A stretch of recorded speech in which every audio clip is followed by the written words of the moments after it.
and you guys get to introduce yourselves to the Comic Lounge.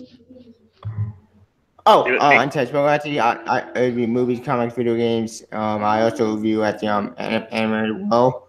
We're trying to because due to certain circumstances. Anyway, we're moving on.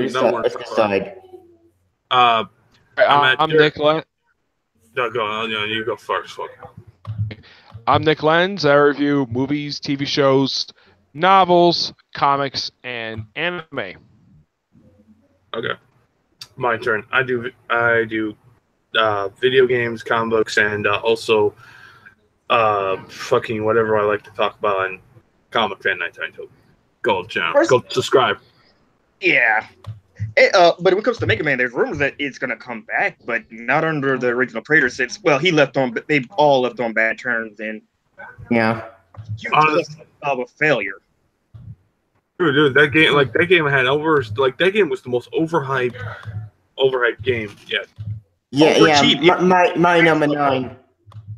It went past its goal, and look what the end product was, and then they gave you cases that didn't fit the game. Which is weird to me because my number 9 actually was a base basis and 2 Mega Man. What the hell happened? Yeah. But hey, I'm ready for another Mega Man game. We need another one. Yeah, we do. Armor.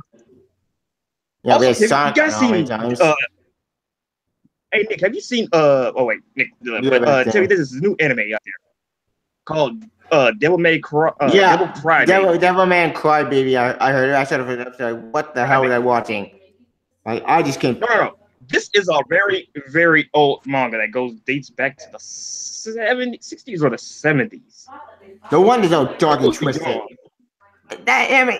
Yeah, because also this is the same manga that inspired Berserk. Oh. Which we all know how that goes. Yeah, battery. No. Wait, have you ever watched Berserk? No, I heard of it. I heard Berserk at the people liked it. No, don't watch the latest anime. It skips so much crap that you. Yeah, the latest one I watched, it's awful CGI anime. That's because you have to go on Netflix because Netflix has the golden age, that tells the first 10 volumes. They skip 10 volumes and struck right to the Black Swordsman arc. Started with the Black Swordsman arc. And they didn't even bother to go into the origin story, so you have to go on Netflix and watch the Golden Age to get their backstories on that. Before you go on Crunchyroll and watch the actual anime, which they still got some things wrong. Gotcha. It's just, it's terrible within itself. But how's Super coming? Oh, Super's actually been good in the dub, and we finally get the Black Goku Saga finally.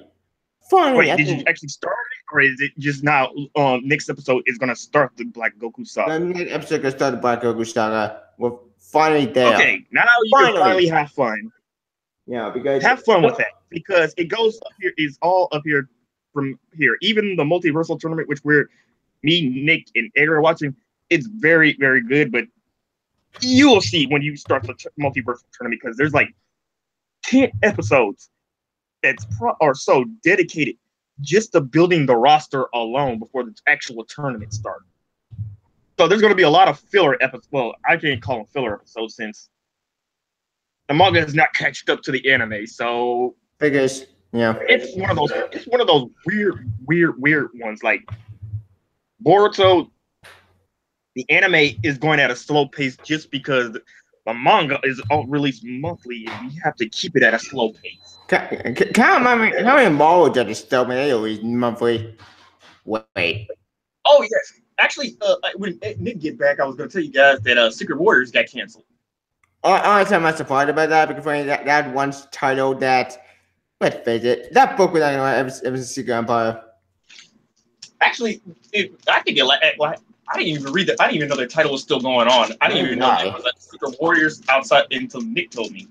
Neither did I. I didn't pay attention to it. Trash books and Marvel lately. I'm glad that CB is slowly cleaning house.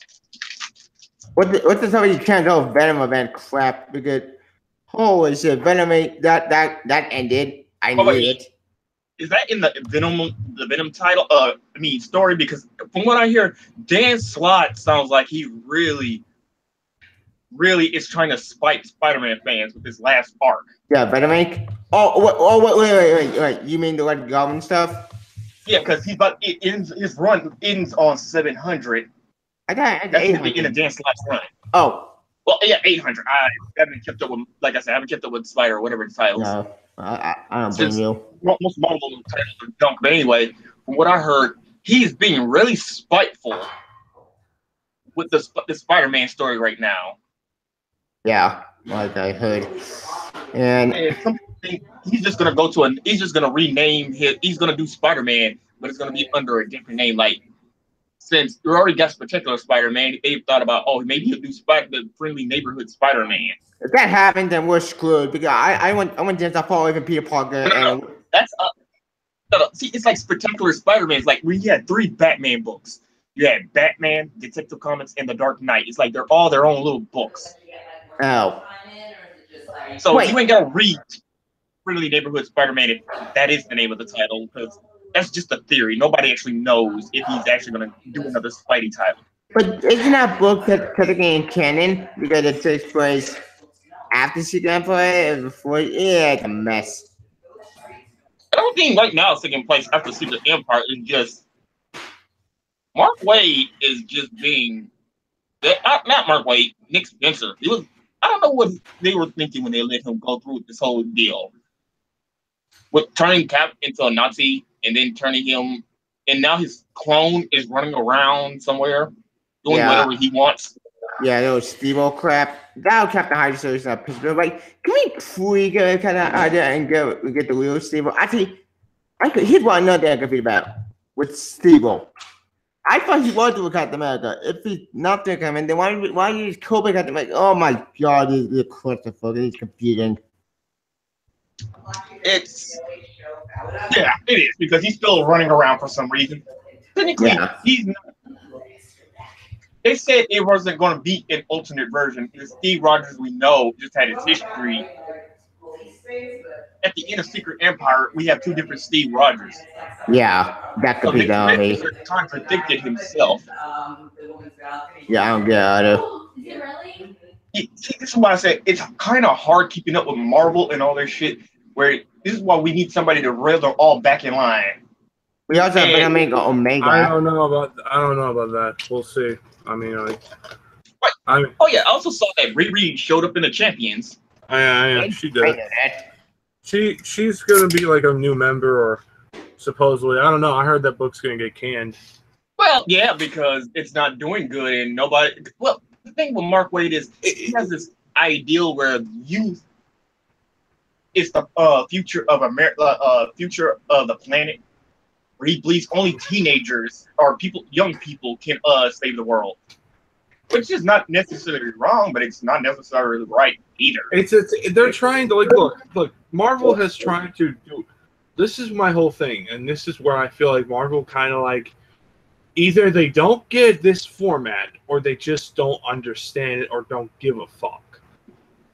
They're trying to do their version of the Teen Titans. They've been doing this shit for so many years. Young Avengers, that actually was pretty good. Young Avengers was their answer to Teen Titans. But yeah, do you see that shit literally happen? No, because that shit got fucking died since Gillian took that book over, and then Marvel feels like we don't want to do a Young Avengers book because the last one sucked balls. Yeah, and it wasn't the last one sucked balls. It's because Alonzo politics had finally taken root.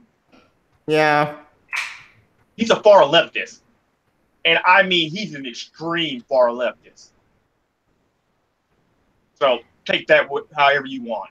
Yeah, but I'm just saying, like the Champions, I thought, okay, maybe this is their sticking point of their Young Avengers replacement. It worked so far, but now it's getting ended. It's kind of a disappointment, if you ask me, because I felt like that team was really good, and honestly, it had potential to be truly great. But it had potential. But Mark Waid, it sounds like he just grew dissatisfied with comics or people in general. And ever since Trump took over, they've really, really grown hateful at Marvel. Like dude, everyone hates Trump. So I honestly kind of feel like let them do it. honestly, it'll add few people. Hell, it'll make some people that hate Trump buy the fucking book. I mean, honestly, But good. funny, I saw it done, but I know it's funny. Well, there's also Donald Trump as MODOK, where apparently they had it on the cover where he was going to take on Kamala Khan. Oh Yeah, god, that that was hilarious. That was was hilarious. I would actually thought that if that actually happened. Oh, by the way, I think I'm not Amazing even Spider-Man Venom Omega. Guess what would happen? Guess. Don't Guess. say anything. Don't say anything. Don't say anything. You fucking say shit. I will fucking. I will. I haven't seen. I don't even know read what's going on. I haven't read the fucking book. So Tevio, you spoil anything, I won't. My lips are sealed. Hey Nick, what is your thoughts on Brian Michael Bendis taking over Action Comics at issue 1000? Like a backup story. No, he starts. Yeah. It's not. No, he's starting on Action Comics right after Dan Jerkins. Good. Can I? Okay. My first thoughts. Oh, let the greatness begin of the destruction. So I can see Tevye going, no! If that happened, you're assuming later on clearly. Actually, yeah, I told you, Tevye, he was taking over Superman. And apparently, yeah, I thought on Fortune, we were all talking about this. He's taking over after issue 1000. And Dan Jerkins is going somewhere else. God damn it. Oh, good. Dude, miss you, man. Great. Next to Peter DeMonte. Speaking of Peter DeMonte, I've been on the Super Show. Bendis can make the book great if you get him to care. That's so. I'll just say this. He's going to do some weird, crazy. I'm actually might buy the fucking book just to see how fucking insane shit he'll do. Because Bendis is usually that type of guy that he'll do some insane crap. It's just, oh man, it's going to be. I'm just saying this right now. It's going to be fucking amazing. It'll maybe good or maybe horrible. What the hell? It's the good Bendis, not School 2 Bendis, so it might well have Bendis. No, dude. Bendis is Bendis, Tevye. You should know better than that. I mean, shame on you. So, honestly, he'll care what he needs to care, and he'll do what he needs to do. But honestly, I'm just looking forward to it. But it's like, I'm hoping it does. What's that word? I really hope that it doesn't disappoint me, but we'll see. The thing is, I'm not scared as long because I know DC have editors that will tell you no. They'll let you be creative. Yeah. At the same time, ever since Rebirth happened, they're trying. They built up the trust between the fans, and they're not going to let somebody come here and just screw it up. And you can tell Bendis is bored at Marvel because it feels like he's done everything and he has nothing left to give the company. I kind of feel like there is. I feel like there's more left. I feel like Marvel has treated his stories crap, and honestly, or they just like, we don't want you to do anymore, or we disagree what you're doing because what's that word? Because characters like Miles. Yeah, Clint Solo. Great new category. Yeah, diversity. Don't work, game. Well, he was the most diverse person there. Plus, almost every comic. Plus, Marvel let him pretty much do almost anything he wanted. I think it's because he lost the editor-in-chief position. He got screwed over. I think he wanted a higher position besides writer. I think Sal at the fear about that, and I agree with him. I think that makes sense. You want editor-in-chief position because more people that comic makes sense. Oh yeah. That's everybody's theory that he wants to be like Jeff Johns. He wants to have hand in TV shows and movies, and Jeff Johns writes for TV shows and movies sometimes. Well, isn't he a producer? Isn't he a producer of the Jessica Jones series? No, that's no. He at best he's like a creative consultant who throws his opinion in, but the writers have zero power over the TV shows because that's all different. Like you gotta go through Perlmutter, and that's not the movies. That's the TV shows, which is pretty much their cheapskate CEO. Okay. Yeah, so but you can tell Bendis wants to do movies as well. He actually wants because you can see that he wants to have something that does with his characters and movies, and he actually wants to have a say in what goes. And plus, the royalty checks aren't bad as either. You can tell he wants more, and Marvel didn't give it to him. Oh yeah, definitely. Which actually, I'm just trying to see how this Iron Man is going to end, and it feels like it's going nowhere fast. Wait, dude, it's gonna go, dude. He's dragging that storyline to fucking no ease. Like, dude, well, I know exactly where it's gonna go. It's gonna go where like this, fucking. They're gonna talk about what happened on Doctor Doom. The whole talking up. So what too? Yeah, that whole conversation. There's an issue where they're gonna explain that crap, and then later on in the comic. They're going to also explain what is Tony up to now, or how is Tony going to do all this shit. What would Dr. Doom? Dr. Doom is going to be pregnant to his kid as well. Huh? Isn't that woman pregnant to his child? The one from the Bendis run. Oh yeah. I mean, yeah. I don't know. Yeah. They'll explain that. They'll explain. Either they'll explain it here, or another writer will just fucking write it in, or it'll just be a forgotten Bendis storyline. Yeah, pretty much because we know that ended when that ended, and it was horrible. Like, what the hell was that ending? Okay. What horribleness, Tevye? Infamous Iron Man with Infamous Iron Man. The whole thing with Ultimate Reed Richards and how it basically swerved everyone, and everyone wondered why he swerved us. Yeah, that was a complete lie. But Victor showed up, and then before the football. Why? I want to fight. Why? Because it's a fucking Doctor Doom story, Tevye. No, I get that, but I mean, why didn't Victor break the football and talk to the reader? Like, what?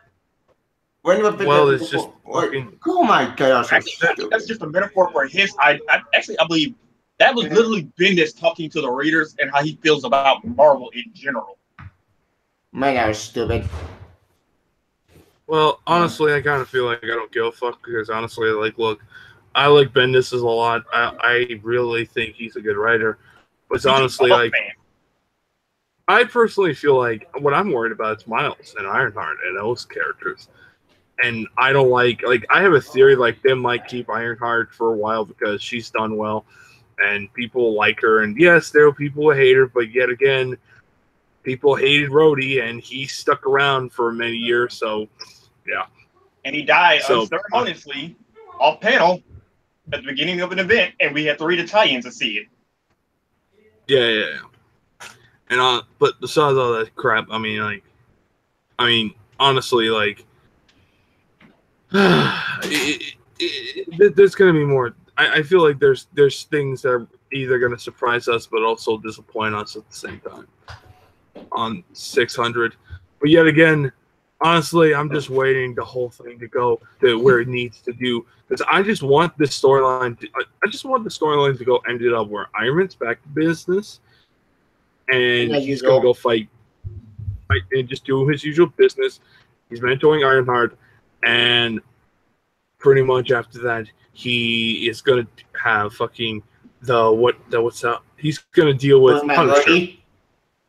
He's gonna deal with Punisher and how Punisher is the new War Machine, and it's the new War Machine, and I'm looking forward to that because after reading the Punisher books, I'm sorry, dude, this is screaming all over. Tony's gonna heavily be involved because.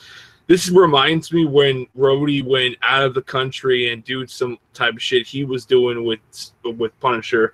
Like, the same shit what Punisher is doing. Yeah. He was doing something like that, and Iron Man had to go, let's just have a little chat and have a big, they did fight. And what is the Fury idea to give him the War Machine armor? Oh, wait, it was. Yeah, but yet again, that suit was made by Tony, so he'll find that, and I honestly feel like he's going to shut that suit down. And also, that'll be funny. Plus, he doesn't build weapons to kill people, and exactly. In Frank's hands, that thing is just a huge freaking WMD. walking, killing gangsters and anybody. I'm surprised he hasn't taken Wilson Fisk out yet. Nick Fury's genius idea for this. Dude, I'm literally excited. Like, I'm just literally surprised that he hasn't fucking literally gone villains and literally just or just whatever, and just going ape shit. Like, or hell, go to the Kingpin's base and fucking go on hardcore, blow shit up, Michael Bay style. I mean, like, dude, he can't do it now because Fisk is going to be mayor soon, so you can't do it. That's going to make you look bad. Except Punisher doesn't give a damn about the law. All he can shoot first, act front, never. Well, he'll fucking run away like a bitch. But it's like, but honestly, like, or just do whatever. That suit is a fucking killing machine. Yeah, it is. Like, when War Machine, when Tony wore that suit, and I forgot that issue number, but when he wore that suit, he was a fucking monster. He was a killing badass War Machine. Like, he was blasting bitches. He was throwing firepower like no other. So, I'm just literally excited to see what Tony's thoughts on this, because I'm like, oh boy, the moment he finds out about this, he is not going to be too thrilled. Speaking of Tony, I realized something, and love the AI Tony crap. Well, dude, we'll deal with that crap later. I don't give a fuck about that. He just forgot about, or he just doesn't care anymore. He's out the door already. He's already started. They literally said last week he's starting at DC now. Yeah. He doesn't care. And that's also like but here's the thing. I'm kind of a little sad because I want to see him more. What he could do. I really wanted to see what really could he do for Iron Man, or even Miles more. And I guess like we have to read. I think he's done because this story. How's the Miles book going to end? How's that book going to end? That's why it's Batman 2 ended stupidly. It ended on Tevye. It didn't end on stupid note. It ended on a weird note. But it's like they're gonna have it where Miles is gonna go do something. Like, he's gonna have his own hurrah, but it's just they're just trying to do shit that really is not gonna do anything. And honestly, I literally scratch my head. It's like, what's the whole point of all this if you're just gonna have him become Spider-Man again, where the new movie comes out? Also, you're not going to be there, so why are you giving him his own brand new identity when you're not going to be writing him soon? That new identity sounds stupid. Spider-D? What? Who came up with that shit? The thing is, I don't know why he gave him a new identity when you're not going to be at Marvel to even write the character anymore, so... No, it's not just... No, it's the new team that wants to do this shit. And they want to do all this new crazy spy shit, James Bond. Why? We did that already. No, they didn't. We didn't really explore it that well. They want to do an entire run just because, Tevye. And, honestly, I'm like, okay, if we're going to do this, then we should have literally just have him just called Spider-Man 00711 or Agent of... something like Spider-Man 007. Or 008. That would have been like funny as well, but it's like just something like that, or at least something I could work for. But it's like I just don't like it because I'm afraid they're gonna ruin Bendis' character, and I just like they're gonna disrespect it. They're gonna throw him out, like just like all the other Spider-Man characters. Actually, and I would have feel like he doesn't everything else. Huh? I said I kind of would have disrespected his characters because since his tenure at Marvel, he kind of disrespected a lot of people by ignoring everything they did. Yeah, see, your Secret Empire was just bullshit. You're thinking about the whole story. Dr. Doom didn't. Peter Parker didn't pitch it to bring Secret Empire. Civil War, his stories cannot be interrupted for your stories. Oh yeah, I would kind of actually be laughing my ass off if people start retconning the hell out of this stuff. They didn't make a tie-in Well, honestly, the Iron Man tie-in was an awesome storyline. Yeah, that was good. It was a good one. Was nice too. Like, yeah, Miles was nice because you actually see good. That's it. Oh, policing people. That was literally. There was things that made the tie-in helped up the storyline of Civil War 2. As much as you hate it, as much as I don't like the ending, which I'm slowly kind of. The time was bullshit. That time made no sense. Actually, I've also been keeping up with Jason Aaron's Thor, and God, am I loving that story. Yeah, I that's haven't. really amazing. I haven't read He's actually going to die that. of cancer. Well, I haven't checked Black Panther yet. I mean, like, I've been stuck on doing whatever. But it's like, but my whole problem with Bendis is just like, I'm disappointed that he could have done a little bit better on the other book or his books, Iron Man, or just explore more of his villains. And we haven't even scratched the surface. We've been dicking around with the whole fucking the plot twist. Tony. No. I'm talking about the mother part. Oh yeah, that part. Like that whole entire run could have just been a fucking 2-issue storyline. I felt like it was. Yeah. He had, like, everyone said, why did this have to exist? Because the last Iron Man run talked about it, and Bendis had to, like, force to do it because. Oh yeah, Matt Braxton went out the door, and that was the last time he worked on it. No, he didn't retcon it. Oh. No. Let me back up. I may say, like, couldn't he retcon that crap out of existence? No, you couldn't, because they literally just established they had a kid. Tony's father had a kid. Oh. Honestly, you would have to retcon an entire run, which honestly that would be nearly impossible. And honestly, one more, like, Tevia, you're dealing with a fucking devil, Tevia. So please shut the heck up. I mean, like, honestly, that's. I mean, they can't retcon it out because Marvel has done this several times. They actually retcon a whole bunch of stories out, or they just don't mention it. Yep, that's true. You could do that, but honestly, personally, in my opinion, I'm all just keep on going and just do whatever. But it's just like that's why I like Bendis a lot. But also, there's problems I have Bendis where it's like he doesn't do anything or he just doesn't give a fuck. Or you bored out. Defenders, the book should be done by now. It seems like he has nothing left to do with these characters. They're just there now. Yeah, my life is just going nowhere. The book's going nowhere, which honestly that's disappointing because I was really hoping that would do well. Yeah, well, like a lot of like Legacy's kind of like, or should I say, the new direction of Marvel's like, it's okay, but it's nothing really special. Actually, it's so boring. Nothing is even happening at this point. That's because CB is trying to get rid of everything Alonso did because Legacy was a lie. None of the characters they promised never even showed up in that event. The body showed in that event. It was more like a setup of dude. That thing was more like a setup of an event comic.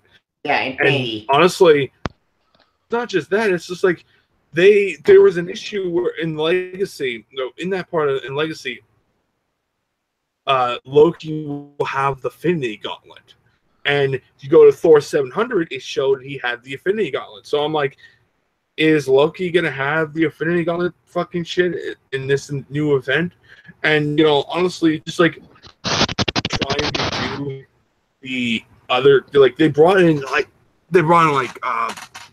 all this other stuff, but it's like. The problem is nothing's really going anywhere. You promised you wouldn't do any events because everyone's sick of it, and honestly, like for at least for a few months. And honestly, like this is an event. You set up an event. Yeah, but it's only affecting the cosmic stuff. And the only reason why Marvel's doing this is because Avengers: Infinity War is coming out this May. And the reason this event even happening is because it was on Alonso's.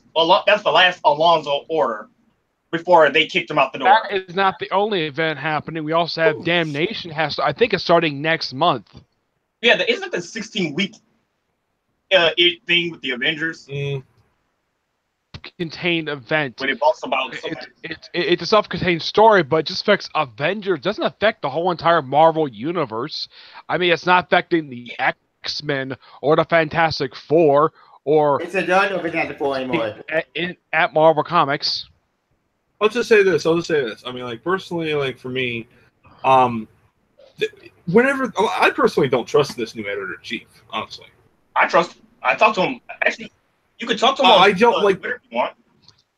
I don't trust him because I'm like, he ain't getting I'm like what I want from Marvel. This is what I want. I'm thinking about doing a video about this.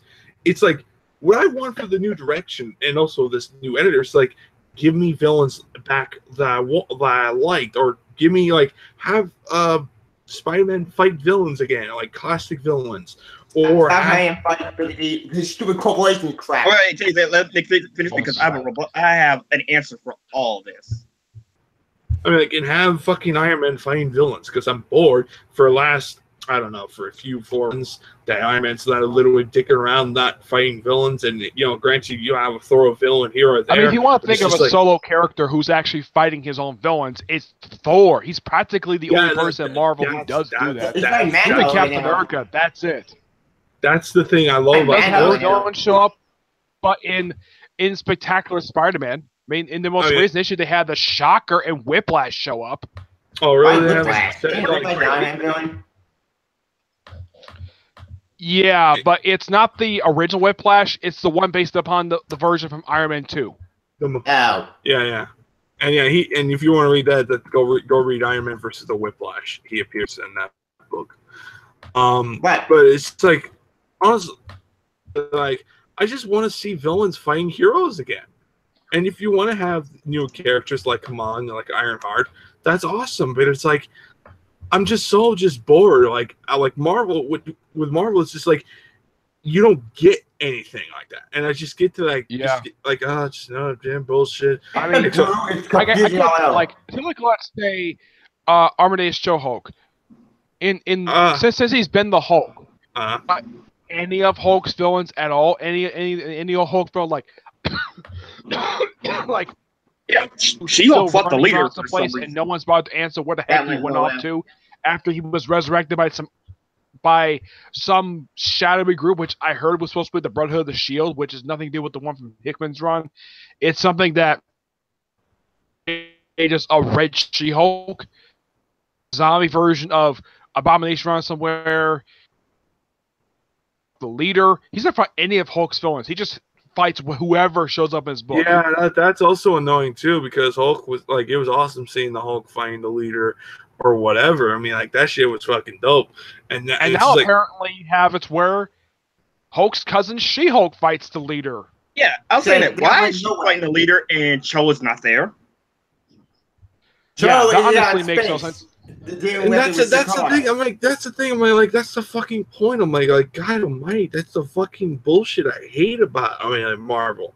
And that aggravates the fuck out of it. And I'm like, okay, I get kind of maybe this is a new Sakaar because it can't be the original one because Galactus just ate it. He devoured the planet like almost 8 years ago now. And now we have a new one. The Red King is back, but last I checked, the Red King is dead. They killed him in the original event. Hey, some of these characters who were in the original, with the exception of the Warbound,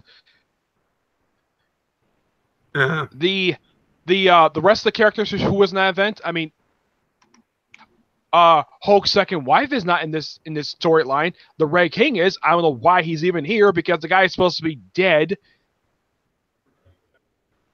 But that's what the plan this is. And they say it's Sakaar, which is Sakaar because this is not the original Sakaar. This is the second Sakaar.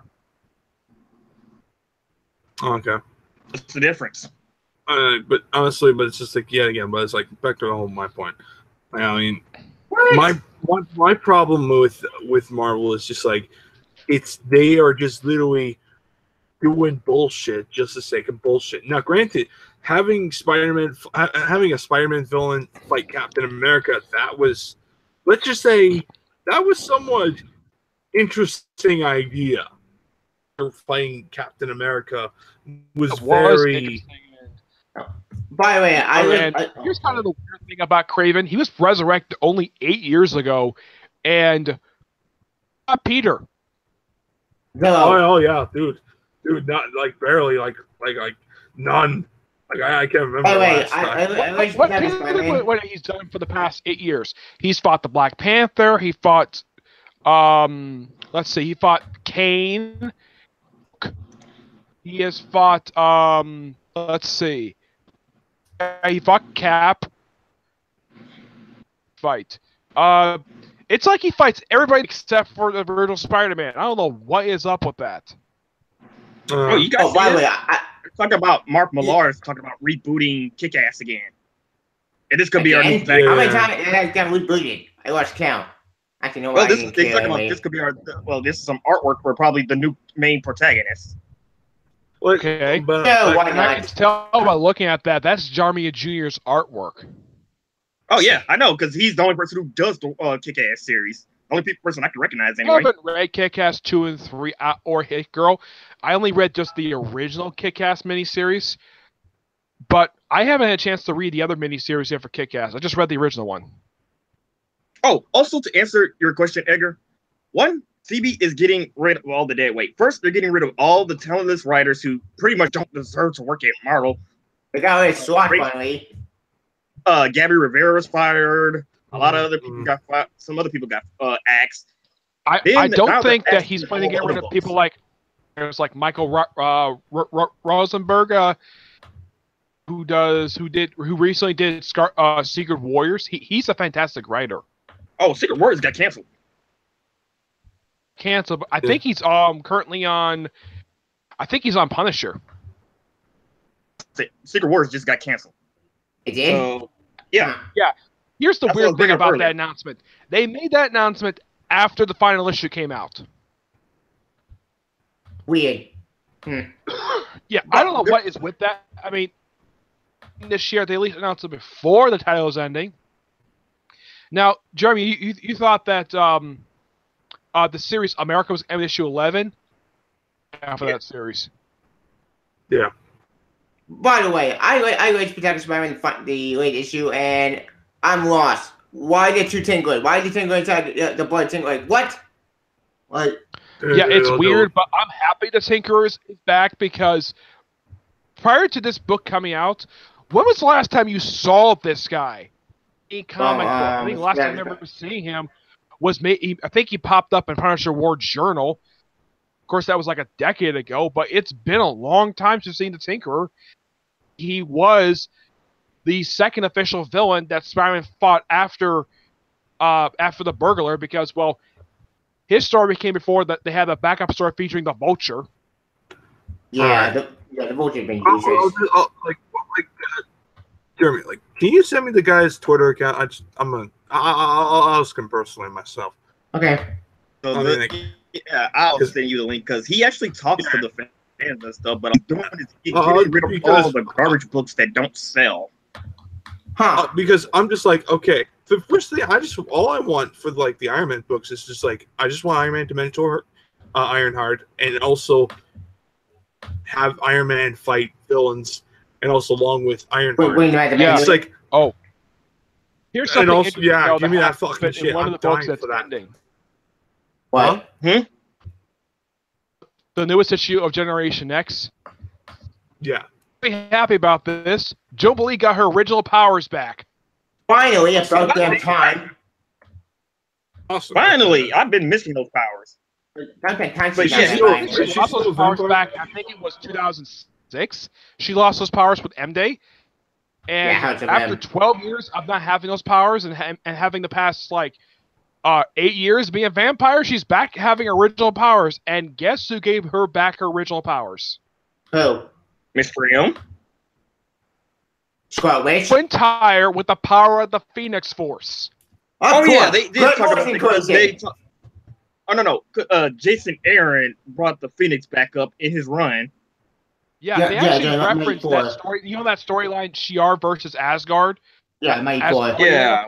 Yeah, that was actually referenced, and apparently this storyline going on Generation X 4 days after that very story. Actually, what? Quentin Quire actually is one of Jason Aaron's favorite characters. You could tell he liked him ever since he did Wolverine and the X-Men. Wait. About Jason Aaron. He's the first person to do anything with Quincy Quintire since Grant Morrison created him for his new X-Men run. In fact, he's the first person to do anything with any of these mutants when he came after Schism. Yeah, but the thing is, some of the more younger X-Men, like some of the ones he created, girl, the one who's I think Oh, she's yeah. Hispanic, and after AVX, Yeah. the X-Men series ended, no one's seen her since that series ended. Actually, I was going to ask you guys, whatever happened to the Five Lights? You know, the ones Hope Summers brought back when they activated Yeah, their I actually did that for I a have no video, like idea. what happened to them. The last I heard from them is that I know Heidi has since popped up since the series groups ended. She popped up in the in the all new X-Men series when she was part of that team, and then since that series ended, she had the group. Pixie, I think, popped up recently in Gold, but as for the rest of the group, well, Hope Summers pops up occasionally in Jean Grey, but the rest of the group, they have virtually disappeared and expanded when they became students at the Jean Grey School for Higher Learning 6 years ago. 6 years? That's time place. Yeah, this happened during AVX. Shit. I hate AVX. That story is just so stupid. Well, Oh, yeah. the only thing that it did accomplish, I think a lot of people did like, is the fact that it undid. House of M. Undid Yes. House of M. Yeah, it kind of undid it for the most part because there was a lot more mutants popping up. But I would say a good majority of the mutants who had lost their powers got the powers back. Well, Joan Bailey did it because she had been a vampire at that point for 2 years. I mean, she became a vampire thanks to that cursed story. Wouldn't her powers cancel out or basically just give her more powers plus her vampire powers? Yeah, I don't know, but I didn't notice apparently until this new issue of Generation X came out. Apparently, the reason why she's able to walk in sunlight is because she wears a special amulet. Mm. And Monet took it off. And because, well, she's a vampire, she got burned to a crisp, and that's when Quinta Quintire used the Phoenix powers to restore her to being human and give her back her original powers. Well, at least they can do that. I can accept that retcon. Same. Also, But I'm hoping they do another. I don't like about Generation X is the interior artwork. It is still terrible. I'm like, Yeah, it's terrible. I get maybe the reason why Marvel's canceling this book because interior artwork is terrible. I mean, don't get me wrong, the cover art is fantastic by the Dodsons, but the interior is terrible. Seriously, I really would love if they start doing actual comic book artwork for the actual comics. And that's let's see. The final issue of Venom Inc. this week. I read it, and one good that came out of the super crossover, and one good that I liked. Black Cat is no longer at the villain. She's finally going to act good again. Thank you. I was wondering when somebody was going to retcon. Maybe it's because Dan Slott was still in charge of Spider-Man. Maybe that's why they couldn't change it. Yeah. Yeah. But Flash is still anti-Venom, so he's going to stay as anti-Venom for a while. Eddie is still Venom. He's still alive. I would prefer if Eddie went back to being anti-Venom. The finale of the story, the mini symbiote has been destroyed. And yeah, and Annie, I think her name is Addie. Yeah. Power. She has her demonic power she got from the Hellmark that Flash got when he was Venom. That's still going on. You mean the girl who was Ghost Rider for a short time? No, not her. No, different character. Character has disappeared. I mean, that character disappeared roughly. It's been almost 6 years because that was when the previous Ghost Rider series ended. Not the last two. The feature Robbie Reyes had the the one where Johnny Blaze was still around. What? He's still, as far as I can tell, he's still the Ghost Rider now because that miniseries Spirits of Vengeance, him along with Blade appearing in the miniseries, and I think Damien Hellstrom, pretty much like any known supernatural character with the exception of Dr. Voodoo and Doctor Strange are appearing in that miniseries. I kept thinking that maybe this series might turn ongoing, but it's just a miniseries. I'm not surprised about that because I know they've been keeping that book on leash ever since it started. And in Doctor Strange, Stephen Strange fought Loki. I did hear Loki into Doctor Strange. The ending. there was this door in the Sanctorium. It was locked, and Loki told him to open the door. And even though Doctor Strange didn't want to, so he opened the door up. Behind that door will probably make people go nuts. You want to know what's behind that door? What? What's behind the door? Angels? The Void, the other personality of the century. Fuck! Why the century? Why? Look, yeah, he's in the book and he's going meditation with Wong. What? Well, at least somebody was doing it. With the century besides Bendis. The century died. What the Chucky? No, he brought back during Remender's Uncanny Avengers, and then he left. Yeah, when the hell did that happen? Somehow, despite the fact last time anybody saw him prior to returning in this particular series, was that he took the Celestial Execution to space after Thor killed him. No one saw him again for. No one's seen him for 4 years. And then he pops up in Doctor Strange, where he's back on Earth. No explanation for that. Normal, despite the fact he had the Death Seed inside of him.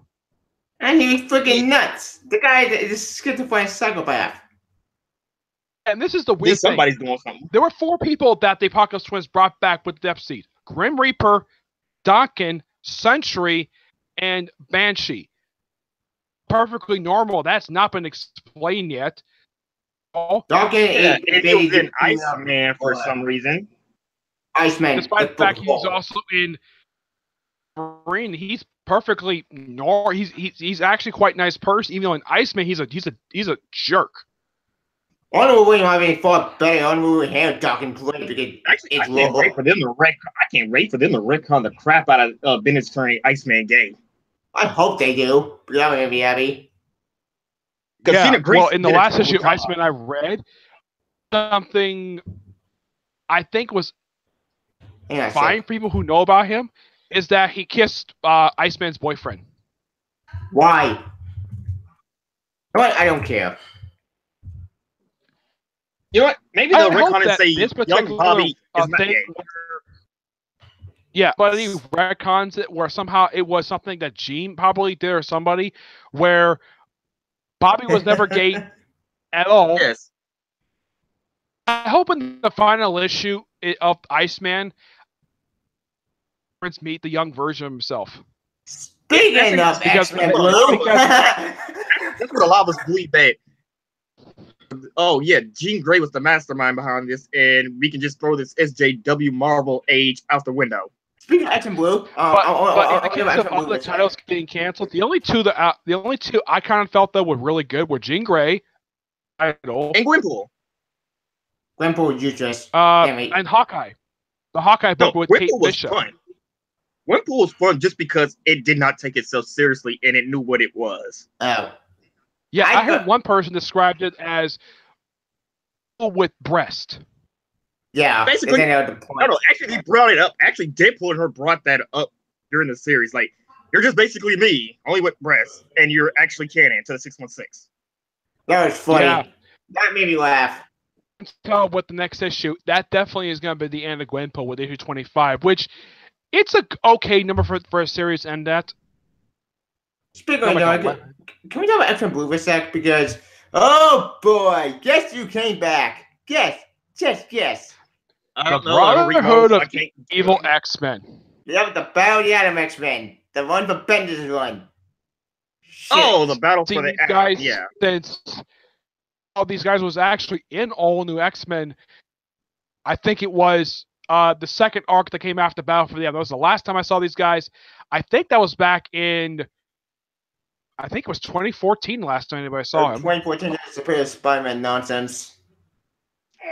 Not Superior Spider-Man. They were seeing all new X-Men. They were all seeing new X-Men. Oh issues. Yeah, I read that trailer. I got to review it, and what the hell was I believe it was issues. I'm trying to remember. I think it was issues 26, 30. It was a storyline just before they went to the Ultimate Universe. The Atom was confusing. It made no sense. You have X-Men and X-Men. Like, what the hell am I reading? The title was confusing and what? Yeah. of that crossover was because it was the 50th anniversary of the X-Men. So what did they do for the finale? Have a big battle where the X-Men first fought Magneto back in X-Men #1. Except the problem I doing didn't know that. about plays it involved Shield storyline that found out Sentinels. Though they did follow up, though Jason Aaron did follow up with this in the last arc of his run for Wolverine X before the series hit the restart button with Jason Latour as the writer. Shit, yeah. That sort of made no sense. It just like I thought. Oh, they were confusing. They're even more confusing. What the hell were they reading? Like I thought they were. It was an oddball confusing. story. Confusing and awful. Storm and do you remember Storm and Black Panther's daughter from the future? Yeah. Why? She was sticking around. Huh? 5 years ago, no one has seen her since that storyline ended. I haven't seen her pop up in any book at all. Once again, time travel is confusing and convoluted. Yeah, she says she's going to stay in the present, but no one has seen her since the story ended. Oh, did you read that came out this week? Super Sense? Oh, I also got I got Captain Death and Rise of Captain Atom from Amazon. There apparently that thing almost sold out. There was only 2 issues left. Holy shit! I got trade. Yeah. That's serious. German. Did you read Avengers number 676? Nope. Oh, I said I haven't read anything Marvel until they fix all this SJW crap. Okay, Avengers 676 up in the book. I mean, one group I haven't seen this group since Infinity. The other group I haven't seen since it was Dark Reign. Dark Reign. In this book, the Young Masters and lieutenants from Infinity Black Order, Legion. Yeah, the Lethal Legion. I haven't seen these guys since Dark Reign. With the exception of 2 members, the Blood Brothers. Who these people even are? As the Black Order, at least 2 of these guys are supposed to be dead. That doesn't matter anymore in comics these days. The entire thing, and so was Zorn, but the entire Zorn thing was just confusing in itself. Zorn confused the hell out of me when I saw him again. Voyager. Yes. Explain the backstory of Voyager. Thanks to the retcon in this issue, she's been there since day 1. What? That makes even less sense. She was there when they first formed the Avengers. She was even there when the Cap basically when they decided to have Hawkeye, Scarlet Witch, and Quicksilver join the team. Yeah. And if you look at her attire, it kind of looks like an old Wasp costume. Oh dear God! It's Sentry. That's what the entire Avenger, the 16-week Avenger little thing is about. Is it the Avenger? It's Sentry all over again. It's basically like Sentry, where the Sentry made everyone forget he exists. Yeah, I think that this good was remember her, but no one else did. Oh, and here's something really weird. I thought this was really odd. When they mentioned the Black Order, it's like, who? He had no idea who the Black Order even was, despite the fact they only happened 4 years ago. Did he not know the Black Order invaded Earth? Did he not know about the battle in Greenland?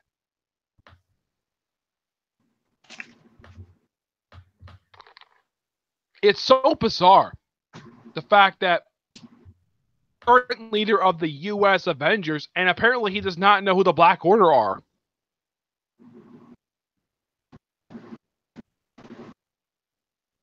I love Gabby. Gabby's so cute. Yeah. Oh, did you read the newest issue of Champions? Nope. I mean, on the membership, they actually expanded their roster with this new issue. They did? Yeah, they added Mungo Devil Dinosaur. I think they added Ironheart. The guy who's the second Falcon, the one who has the green suit, they added him. Red Locust, who's from Mexico. There was even a suggestion adding Spider Team. But apparently, I don't know if apparently Wade forgot the fact that Miss Marvel has met Gwen. She's met her, but apparently it looks like that has forgotten about her. Al says that she's his girlfriend, even though he has one.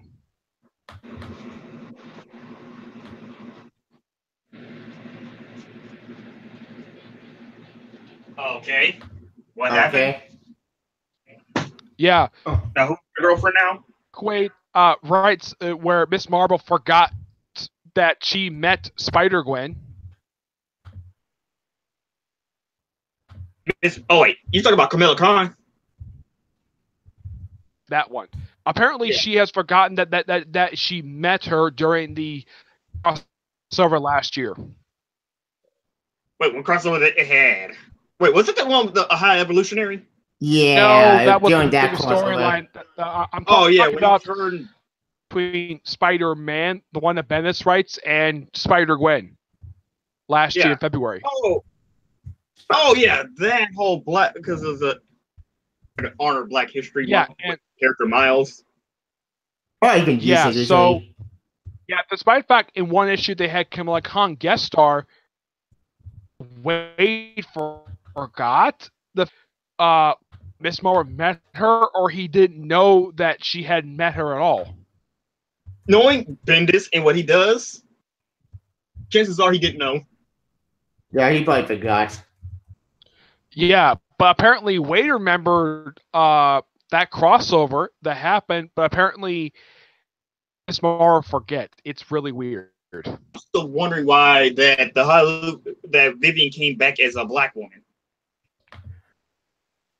Weird. Yeah, I don't know why. Oh, wait, I tell him the one he's gonna join us. Like, I gave him the invite. I don't know why. My bad.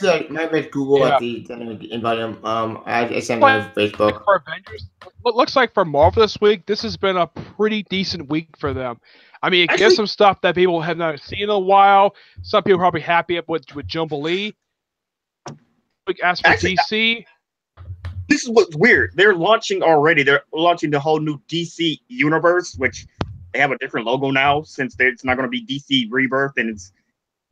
They actually did that last month, Jeremy. They did that during last month. Yeah, but now they did launch one new title today, and it was Damage.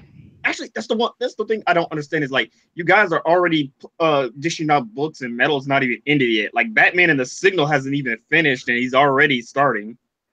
To be fair, Batman and the Signal is the main series. I do have a theory of possibly the reason why. I think because for some reason it's being delayed, probably because either Snyder is being delayed by. Do you think it's being delayed because Snyder's getting a little lazy or something? Oh no, he's advertising. He's on Twitter every day. He talks to people and everything. It got delayed by 2 months because issues. Just know it was personal issues, and I'm not going to go into their whole family thing. I'm not going to. As far as I know, currently the only thing that Scott Snyder is writing currently is just Metal and Batman and Signal. That is all he's doing. Also, he's doing Challengers of the Unknown. Oh, speaking of Metal, they referenced it in Super Sense. Yeah. I did read the ending of that. It felt like an epilogue than the conclusion. That's what the last issue. That's what Super Sons felt like. That's what it is. Super Sons is Superman is the final issue. Super Sons is the epilogue. With this Superman, one, they did take They did take a vote of having possibly John join the team, and apparently, for some reason, the rest of the team, like Damian wanted him on the team did not for some reason. I get why, because they didn't know. Superboy. Connor, they're trying to wait for Connor Kent to come back. Speaking of Connor talked to Superman, and then we never got good. They went back to their own timeline. That book, by the way. Even asked who the blonde girl was. Even that, I think it was Wally who asked her, like, who the blonde girl was. New 52 Wally West. Boy, know who that woman Wally is. never met her. get maybe Wally not Well, knowing, technically, but last I checked, Beast Boy know who that blonde girl is. That's Wonder Beast Girl. Boy, Raven, they both saw. They both were in the same team. They both saw her. They were I'm working judging with it. her. My big evidence since its history been fixed and restored. All that new bye-bye. No. I think it's because ever since they did Rebirth, I guess they just wanted to say, you know what? Since the final days of Superman, after he died and Rebirth actually started, I guess James Tynion and everybody else decided, you know what? Let's just secretly, let's just say Dr. Manhattan took their memories away, even though clearly he didn't. Actually, that's not very true because I remember Scott would do. Tim suddenly. Tim suddenly just forgets Superboy and Bart and. I understand Bart, but Casey and Superboy, he just magically forgot they existed all of a sudden. They get Bart it's weird. And here's the weird thing. No, I think they're using Dr. Manhattan. The President Tim was referenced in his crossover, but do you think it's weird he never physically show up in this crossover at all? That confused the hell me. Where would Tim? That's because no. I think James Tynion is supposed to do all that because he's still doing detective. Oh yeah. I think he's supposed to do that entire plot point with Tim and Damian. Apparently, with they did wrap up the fall of the Batman storyline where I think Clayface is off the team. Yeah, which I'll miss because that's the question. I saw that. He was a great supporting character, and I'm glad they actually used him as a hero for once. Him and Casey had probably some of the best and interactions with each other. I really like it when Batman told Atkins, the mayor, to tell where he can shove it. That was funny. Yeah, see, that's what I love about the Detective Comics is they actually started to support. They're actually focusing on the freaking other characters that doesn't involve Batman. He's there. Like I just read Volume 4, and also, I liked it. That one came out this week, and I'm like, I thought Margie Bennett was the writer of this book, not Kay Perkins. Yeah, actually, it's kind of weird. Like I said, they're having filler moments because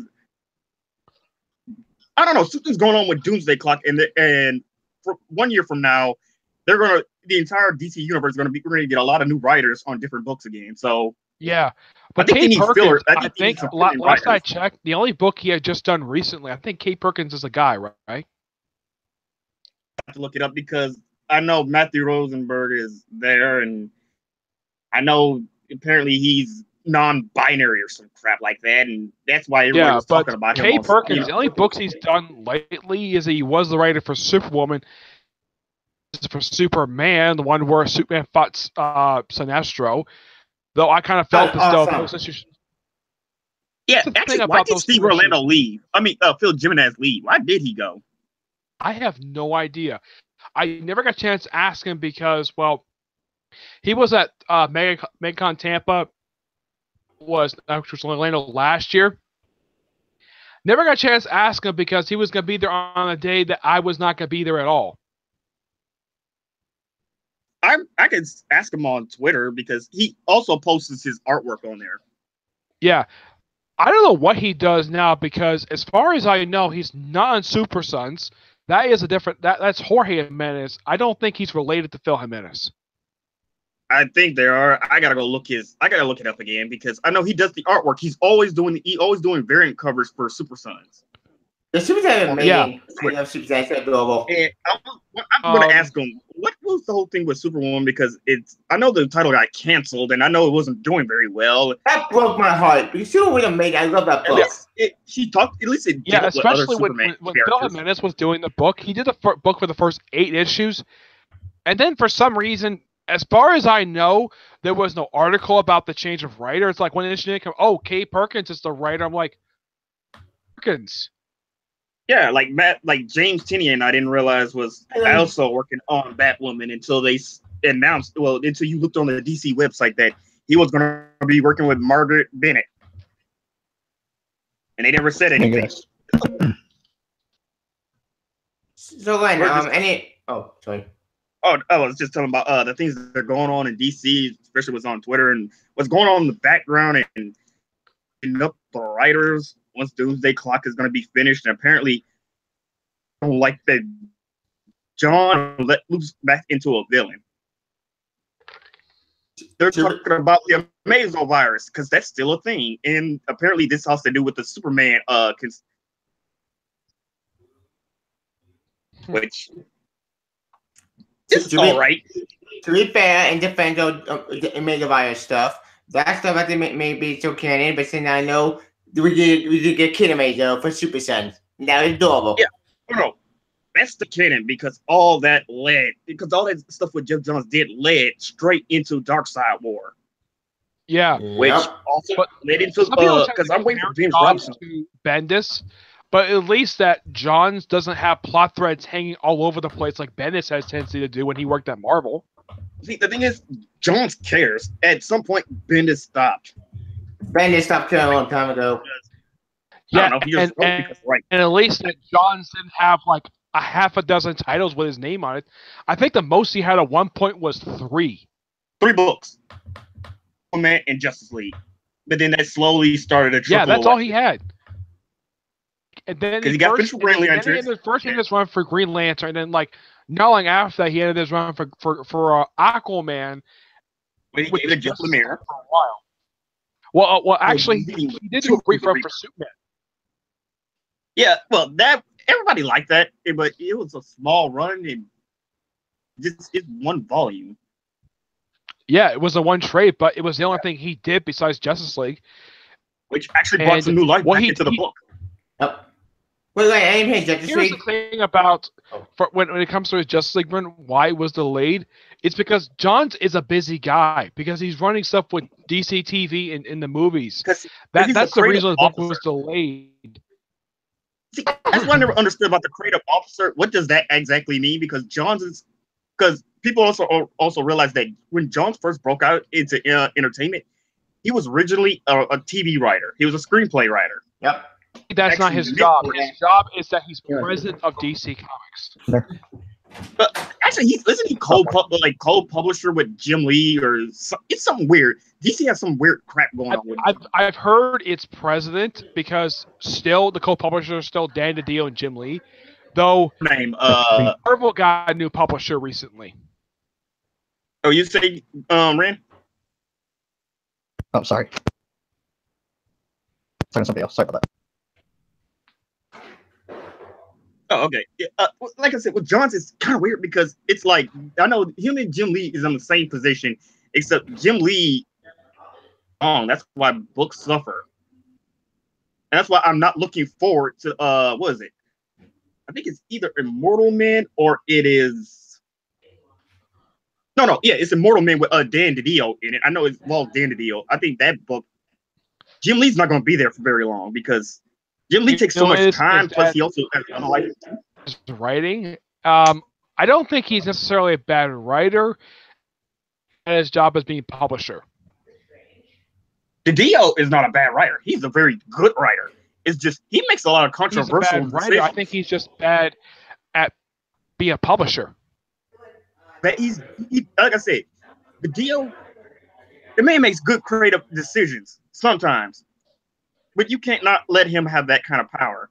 Because when he was in charge of the New 52, there were nothing but complaints. It was going to get to the point where there was actually rumors that if the New 52 failed to the point where they had to reboot it, they were going to fire DiDio. Out guy, like if he was going to be their scapegoat. But I'm glad they told Johns to just reboot everything. He's apologized for a lot of the faults of New 52. I think he's come out and apologized for it. Like he said it during the taking away Green Arrow's goatee and putting red and black instead of blue and black. Yeah. Oh yeah, because if you go on the DC YouTube channel, when they first announced Rebirth, Dan DiDio with Jeff Johns and Jim Lee, because they need somebody to actually shine there. But yet we're talking about it, and he basically apologized to the fans. He apologized once again that he tried to kill Dick off again, and he apologized. Yeah, Jeff Johns. Yeah, I remember that conference really well. And I didn't know this, but apparently Jeff Johns is very good friends with Greg Rucka. I did not know that at all. I was shocked to see him. Jeff Johns is friends with a lot of people. Because the last book I had seen him on as a writer, I think it was Punisher, prior to him doing Wonder Woman. But he was working Image doing Black Magic, but the last major book he did do at a major company was Punisher. And I'm hoping DC can help us snatch Jim Starlin, and they could just let him do something with their cosmic titles, because and Tom King's Omega Man is great. I have the trade.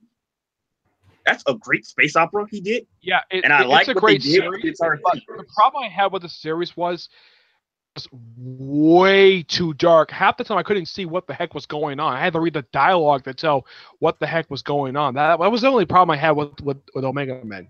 You know what? I think this was proof that Tom King could write, because he started using small characters to build himself up. Eventually, they gave him Batman. But I've also decided I'm going to get his deluxe edition on his Vision. It's a 12-issue run. Whoa. Here's something you might not know about the Omega Man. Do you know who created these guys? No, I know it's somewhere, and I saw it. It's Marv Wolfman created the Omega Man. Marv Wolfman created the Omega Man during his run for Green Lantern back in I believe it's back in the late 70s. Actually, why doesn't Marv Wolfman come out and just try to do another run at Cosmic title? I don't know, because the only book he's going to be doing upcoming is just that Raven Maxi series. I think it's starting this month. Raven. If that's the one character he ever loves doing, it's Raven. And I wish he did another. I wish somebody would at least do another Beast Boy miniseries. Last one was I think Jeff Johns, that miniseries. Yeah, that was because I actually had that. I bought it at Second and Charles for $4.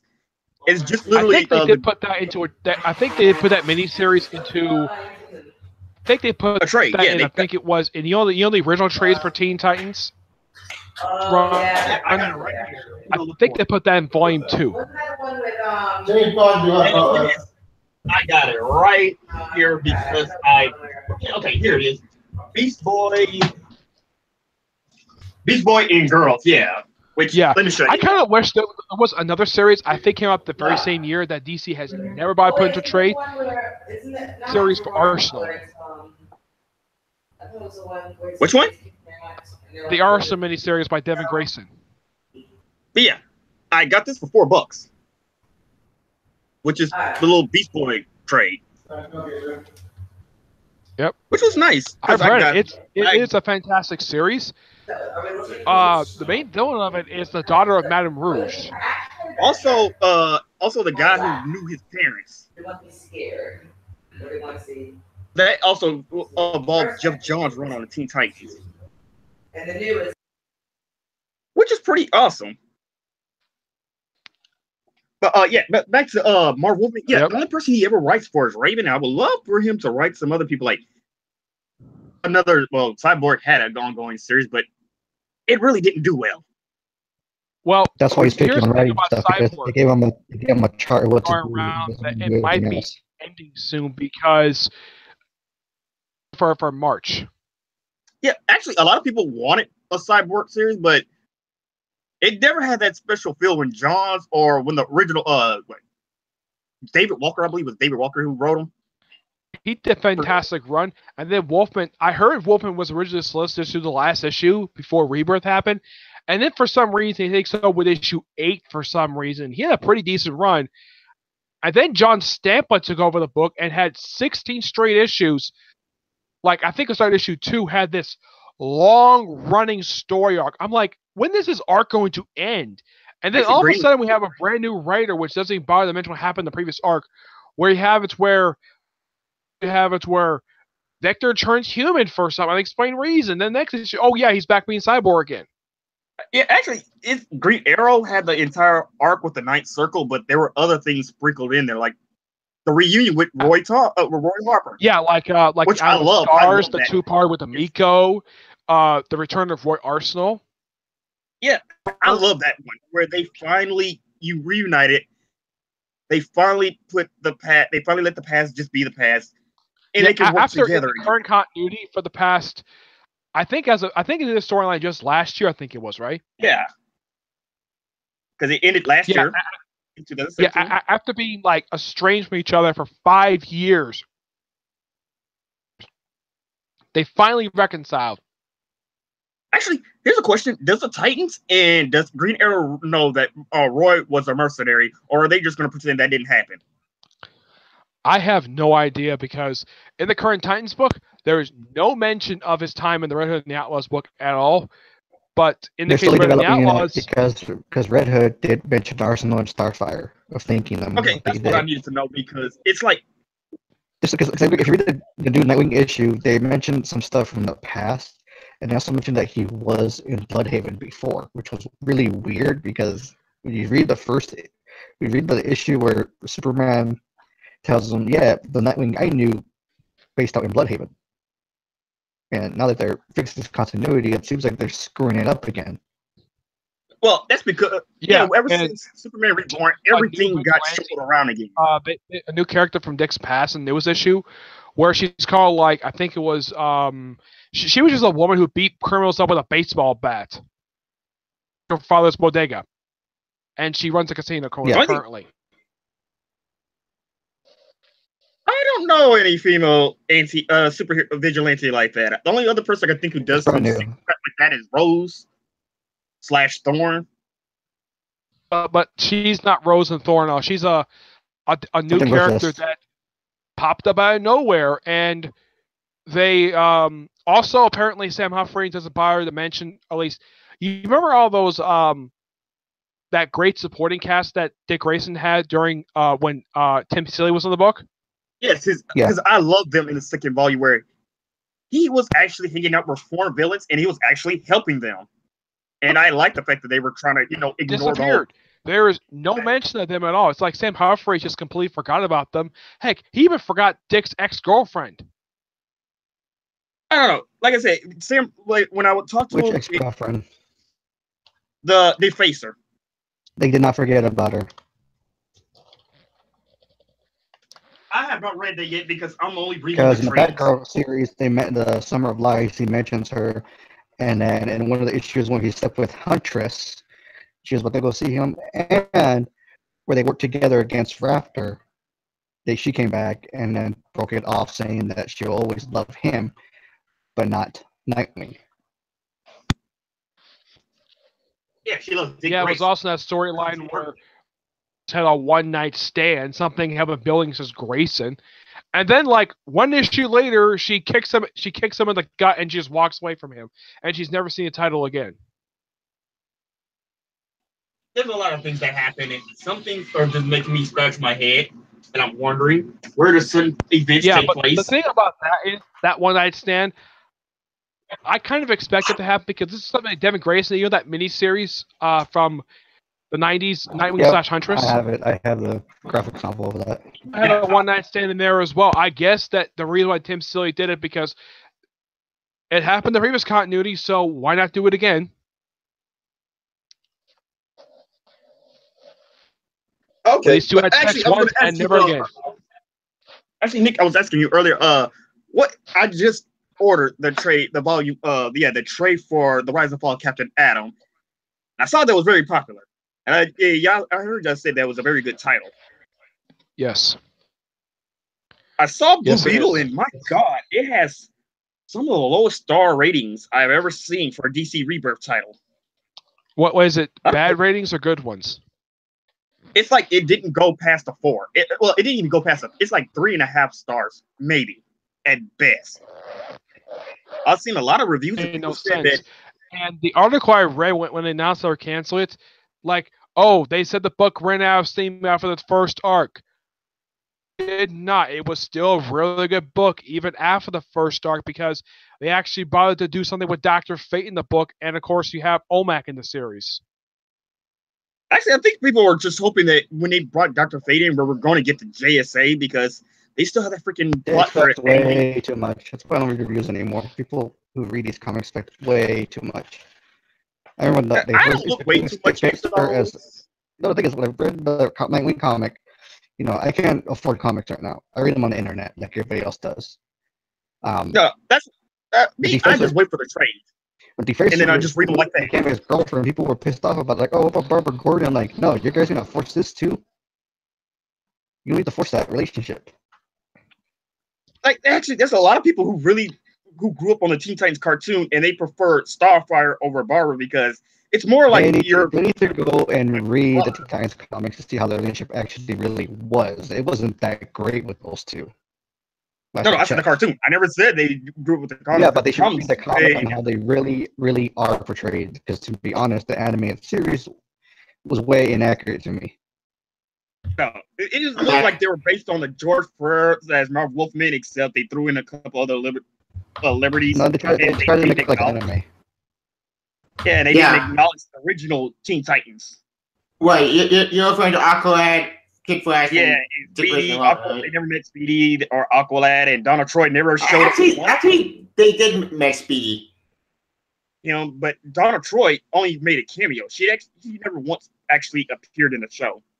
Yeah, that's a person. She showed up in the comics, but not in the show itself.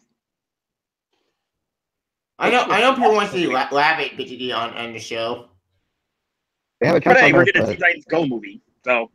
Oh God! Don't remind me. Grow up. Actually, some people think that's going to be the series finale. No, it's not. It's just all. It's not going to be the series finale. This show is making a lot of money off of the merchandise. Oh yeah. Oh hell yeah! You think they're not? They're killing it on TV. Well, mostly because that's the only damn thing they actually show. We air every 24 hours every single day. You know, the thing is, all the cartoons are on like Steven Universe. They're taking their time because of the damn leaks. And because Steven Universe is its own convoluted, controversial mess that started as a good cartoon, and then it became a Tumblr fest. Oh, where shit. The people in the other room. Yeah, like when they released an art book, they had this character named Charcoal, who looked. It was just so happens to look like a black woman. And people literally thought that was racist, even though it was a concept character. Tumblr is full of bullshit. People got mad at that. It was a concept character that never made it into the show. Oh, boo! It was just a concept character. Bring it in later. That's what they're going to be doing anyway. Like, it's like with comic book. It's like with the Injustice. We saw Static Shock was supposed to be on there, and what happened? He's still in the DC universe somewhere. Yeah, he's still there. What is Static Shock? They have plans. Everybody has plans. They have plans probably. They're just not right now. We still know we kept the mulligan for back days. Here's kind of the thing about him. See, aside from his own series, the only book, I actually kind of forgot this because it's been some time since I read it. Apparently, he popped up in Savage Hawkman when his series was coming out. And then, like, right after the series ended, I mean, the series ended roughly about 6 years ago. And no one talks about, I think his last known physical appearance was actually in that sneak preview for Justice League United. Yeah, Static didn't do so well. So did Hawk and Dove was terrible. It was just flat out terrible. So was Black Hawk Squadron.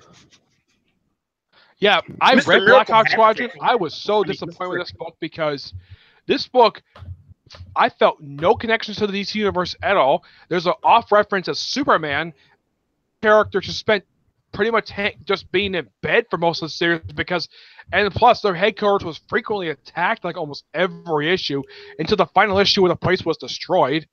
Wildstorm character who felt really out of place. You mean Andrew Lincoln? Yeah, Voodoo. The Voodoo title before it eventually got canceled and she too disappeared. Yeah, I would say the only Wildstorm-based title that actually lasted for a good period of time was probably Stormwatch. Well, that actually, Midnighter and Apollo are the only two people that actually survived that. Speaking of Wildstorm, Wildstorm came out then. Oh boy, a lot of stuff been happening in that book. Crazy stuff. Oh, don't tell me.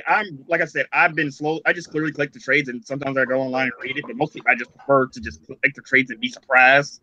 Yeah, I barely read it. I read some article, and something happened when I started that got really controversial and weird. Wait, is it like to the story, or is it just controversial in general that people just trying to make it out to be? This is what bothers me a lot as a comic fan. People mentioning articles. Yeah. It's so dumb that people take it out of context. It's better just read it for yourself and think if it really is, because I remember when the whole Aqualad being gay thing happened, I was like, really?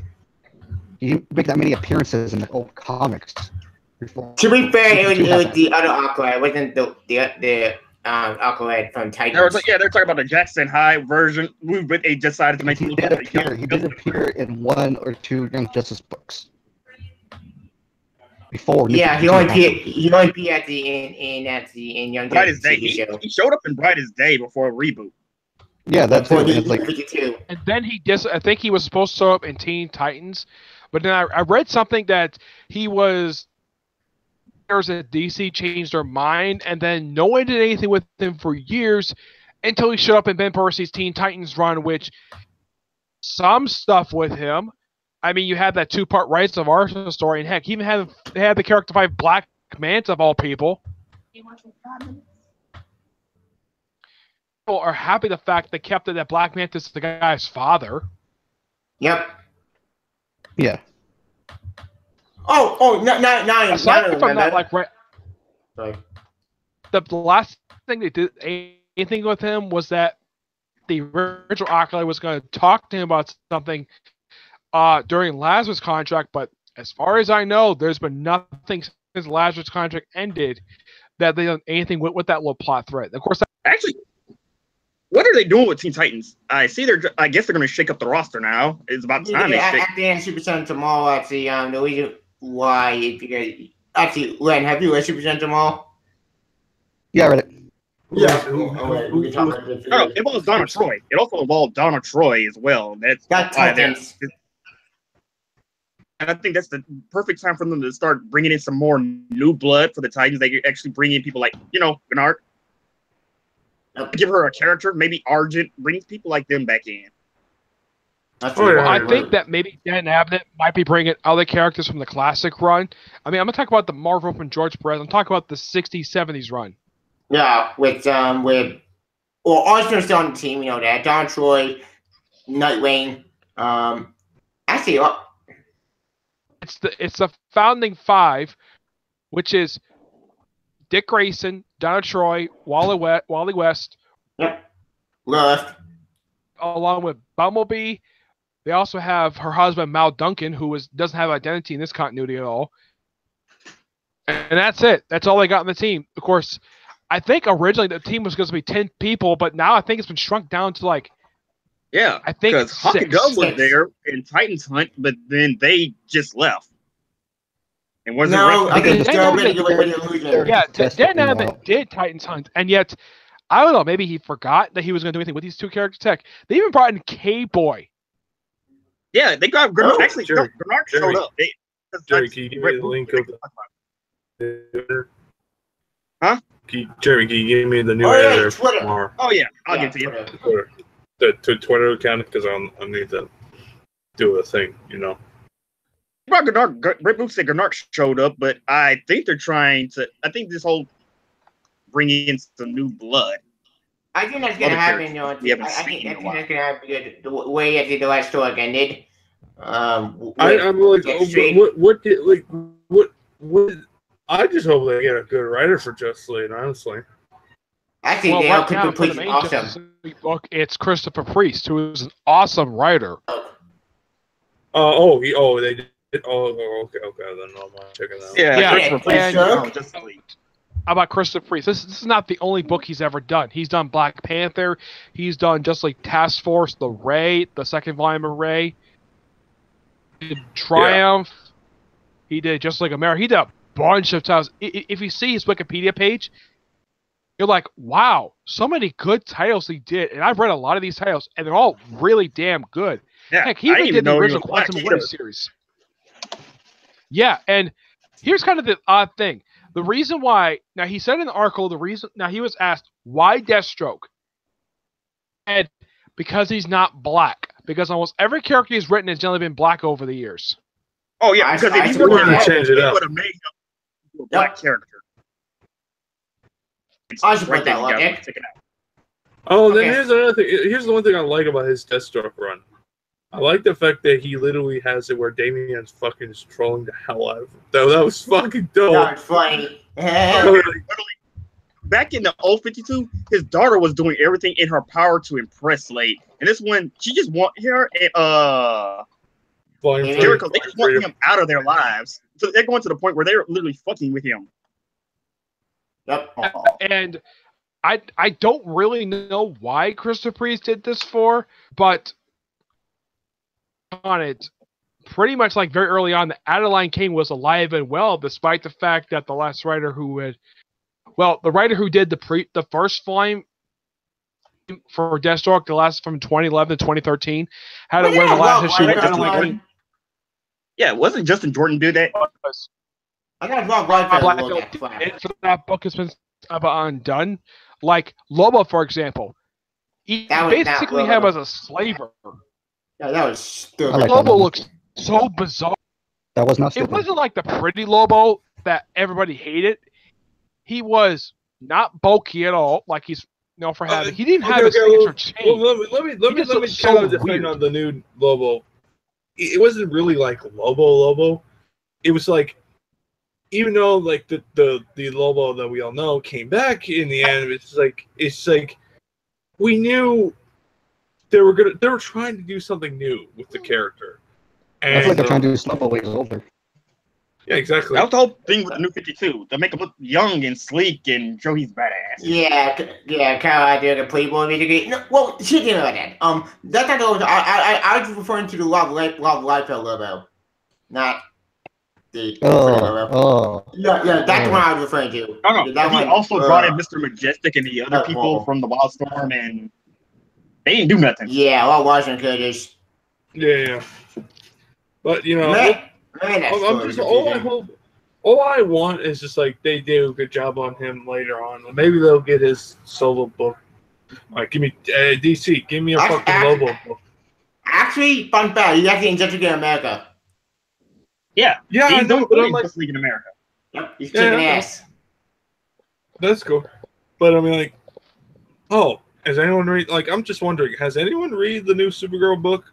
Because I'm just. I got both volumes. It's okay. I'm behind on that. I'm trying to like stay with Batman, Titans, Teen Titans, Super Sons, and I got almost every Rebirth book. Harley Quinn's off and on. The only book I know is Cyborg. Oh well, I'm just saying this right now. Who cares about Cyborg? It's just like no one. I want to know, like, is the CW like? I don't like the CW aspect. Like, they added into the company stuff that I can answer that since I watch it. So go ahead. Yeah, the only thing they brought in was the DEO. They brought in them, but they don't really play that. Yeah, that's about it. They don't because that's why I'm like I just only read like the Rebirth one. One shot. Yep. Yeah. Like, after that, but I'm currently they have it where Mr. Bones is back. But yet again, I seen it where they connected the New 52 run where Cyborg, Superman, and X, Y, and Z shit. They mentioned a lot of things from that run, which I'm like, okay, I might come back to that.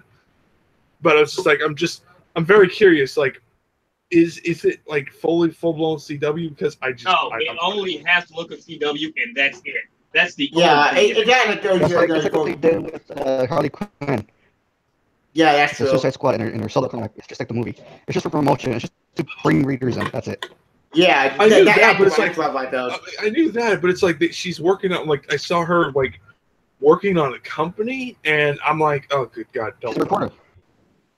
Yeah, but I didn't want that crap. This is Lobo drawn by Rob Liefeld. Yeah, I was right. That's why I And also Jimmy.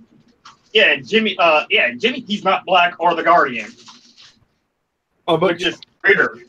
But besides all that crap, I mean, like, I'm just asking, like, just curious, like, is it full blown CW? Because I haven't read like. I said, it's CW in looks only. That's about it. There's no Alex. There's no okay, there's Cap Grant, but that's about it.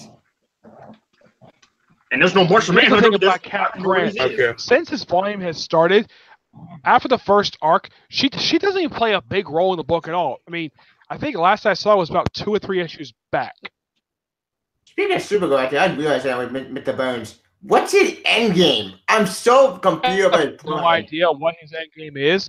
I'm happy to see the guy because the guy is a great character. It's just that when wrote the character in Blue Beetle, that wasn't what the editors probably told him to do. When he showed that New 52 Blue Beetle. That was stupid. Yeah. he get kicked out of the DO, which crazy. A lot of the time over the years, with the exception of recently, Bones has always been in charge of the DEO. No one else has, just him. For the past few years, up until I think it was last year, they had it where Cameron Chase was in charge, and then she got removed for some reason, and now Bones is back being in charge. Yeah, and Maggie Sawyer's in in Metropolis because Batwoman to marry her. Which is really the president we got to. I don't know why. I want Batwoman to get married. Like Batman get married to Catwoman. In that was one of the new things. the comics, they're trying to have it where where Batwoman might hook back up with Renee Montoya.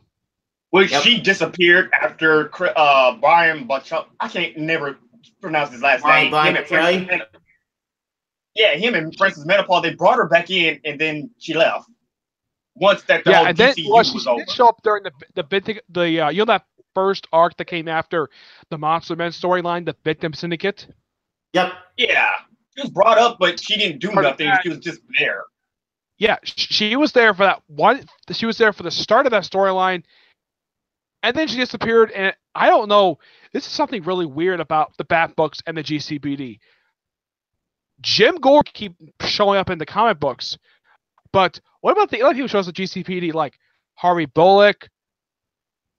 Like last I saw, this guy was a Monster Men crossover. I think it's not Harvey Bullock in there. It's a Monster crossover with also in Batman. My theory is that the Dr. Manhattan somehow of Commissioner Gordon. It seems like a lot of the no ones have virtually been do anything with the GCPD in the Bat books at all.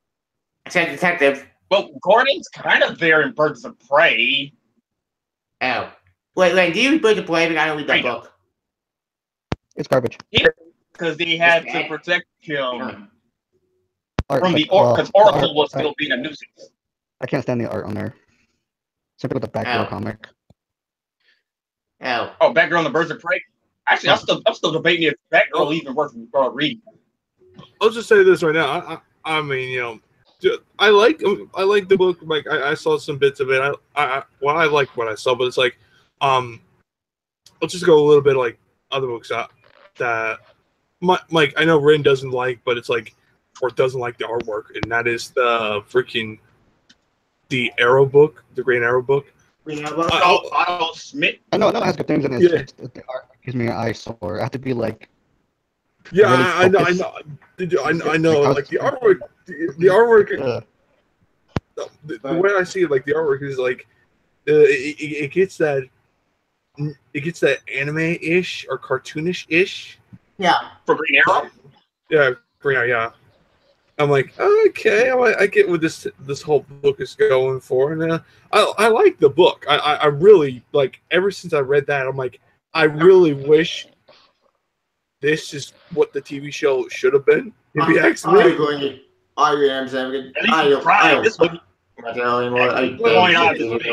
but it's like, but besides all that crap, I mean, like, the only books I'm like, I really like. I want to know your thoughts, Jeremy. Like, I really want to know is like, I tried Superwoman. It was good what I saw. Awesome. I haven't checked. Okay. It deals with the other extended Superman characters. Here's my biggest problem on that book. They kill off fucking New 52 Train. Yeah, and I'm like, wait, this was whole market on her.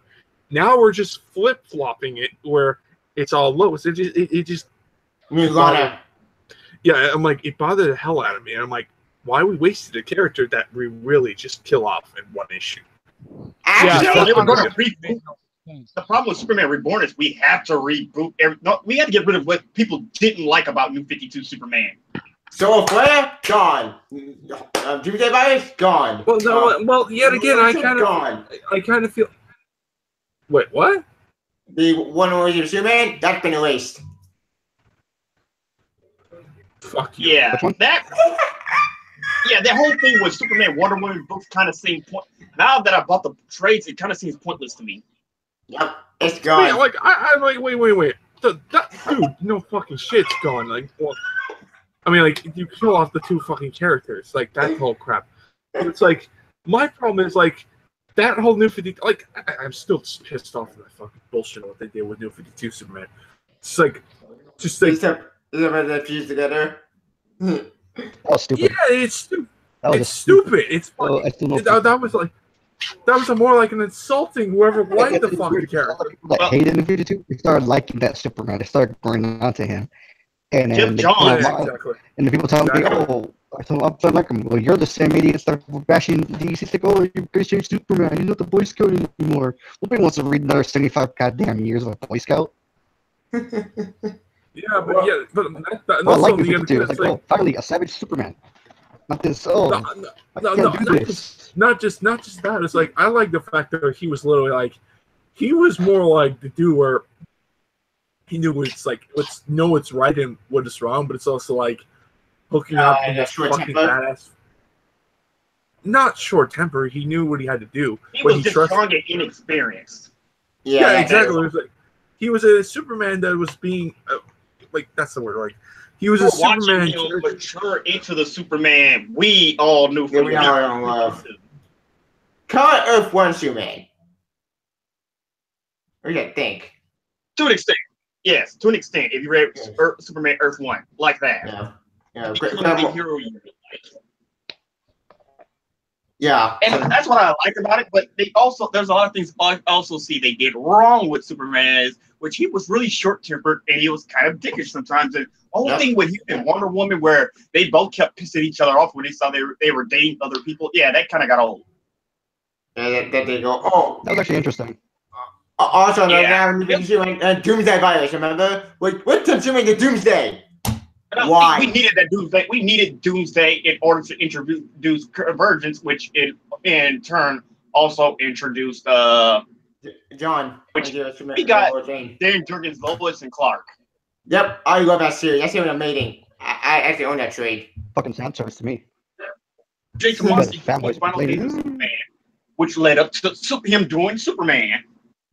Yep. Funny Superman, I think it was a good ending. Well, currently, he's doing Action Comics right now. No. Peter honestly is doing Superman. Then they're doing Action Comics. Yeah. Oh, I was like, hey, Superman. I actually heard about that a while before it was actually announced that he was going to do Superman. That makes sense. It's different for him, especially since he had for about 4 years done nothing but Bat books. Yep. Oh, Peter J. Tomasi? Yep. Yeah, he did Batman and Robin. He also did pretty much like Bat books galore. He did a bunch of Bat books, not just Batman and Robin. He did Arkham War, one shots for Villains Month. He did a bunch of Bat-related stuff for a few years before he even did that book. Batman and Robin. He loved Batman, Grant Morrison's run. Yep. I agree that why it was good, but then after Damian died, it went to hell because we had Batman 2 with the bullshit. We had Batman Little Off, which that made me mad. And Tim Drake fan, they ruined to the history of 52, which I'm not trying to back into do it now, but right after they killed it, they did the team up thing for the book, like even though he didn't show book to like very end where it's like, oh, it's just Batman and Frankenstein. And then they actually referenced the issue 31 where Batman actually apologized for what he did. Odd that Patrick Gleason, it seemed like he did not know how to draw the Amazons properly, where he made it look like, with the exception of Wonder Woman, he made way too bulky. Oh, yeah, it did happen. Is Peter Tomasi the only person who seems to care about Frankenstein, since him and Patrick Gleason only puts him in his Superman books? That too. Frankenstein is great. I love Frankenstein's book. Next to Frankenstein's wife. But the thing is, prior to him show up in Peter Tomasi's the last time I seen him was actually in Batman and Robin. Yeah, well, he also had his own series. Agent of Shade. That was 16 issues, and it was Jeff Lemire. Agent of Shade series, that was done by Jeff Lemire. Huh. That book went nuts. Huh. Too bad the book got canceled after 16 issues, and it was practically the only book that featured Ray Palmer. But that was fun. Well, we have Justice League of America now. Yep. But that Palmer did show up in that storyline that he's at the start of the whole going to the microverse.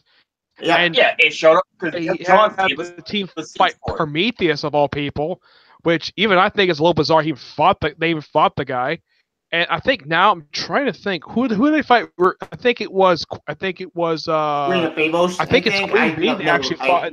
I need to delete No, it. they fight her in the future. They're gonna fight her soon. Oh. Actually, I got volume 2 of Trinity, and I have to say, Cullen Bunn's one issue was probably the most dislocated one in the entire volume. Did not belong, and I don't even know what it was supposed to do. Cullen Bunn only did 2 issues, and I think the writer of the book currently is Rob Williams. For Trinity, because I know, because I got volume 2, Amazing. Francis Mendenhall did the main story where he brought up the Trinity, and he also brought up the Dark Trinity. But then Cullen Bunn awesome. did I know that team up. Yeah, Cullen Bunn did issue 7, where it was about Superman fighting New 52 Superman. Batman and Wonder Woman got them to stop, and then they showed different versions of them, and it didn't go nowhere. Actually, he did. Yeah. That was an aftermath issue. Careful with Aftermath the issue. really bizarre concept of having 4 different trinities. You have the main trinity, Wonder Woman, the magic trinity, which is John Constantine, Satana, Deadman, Hey, Deadman doesn't belong. It should trinity, be which is Lex Luthor, Cersei, and Ra's al Ghul, and then you have the Red Hood, Artemis, and Bizarro.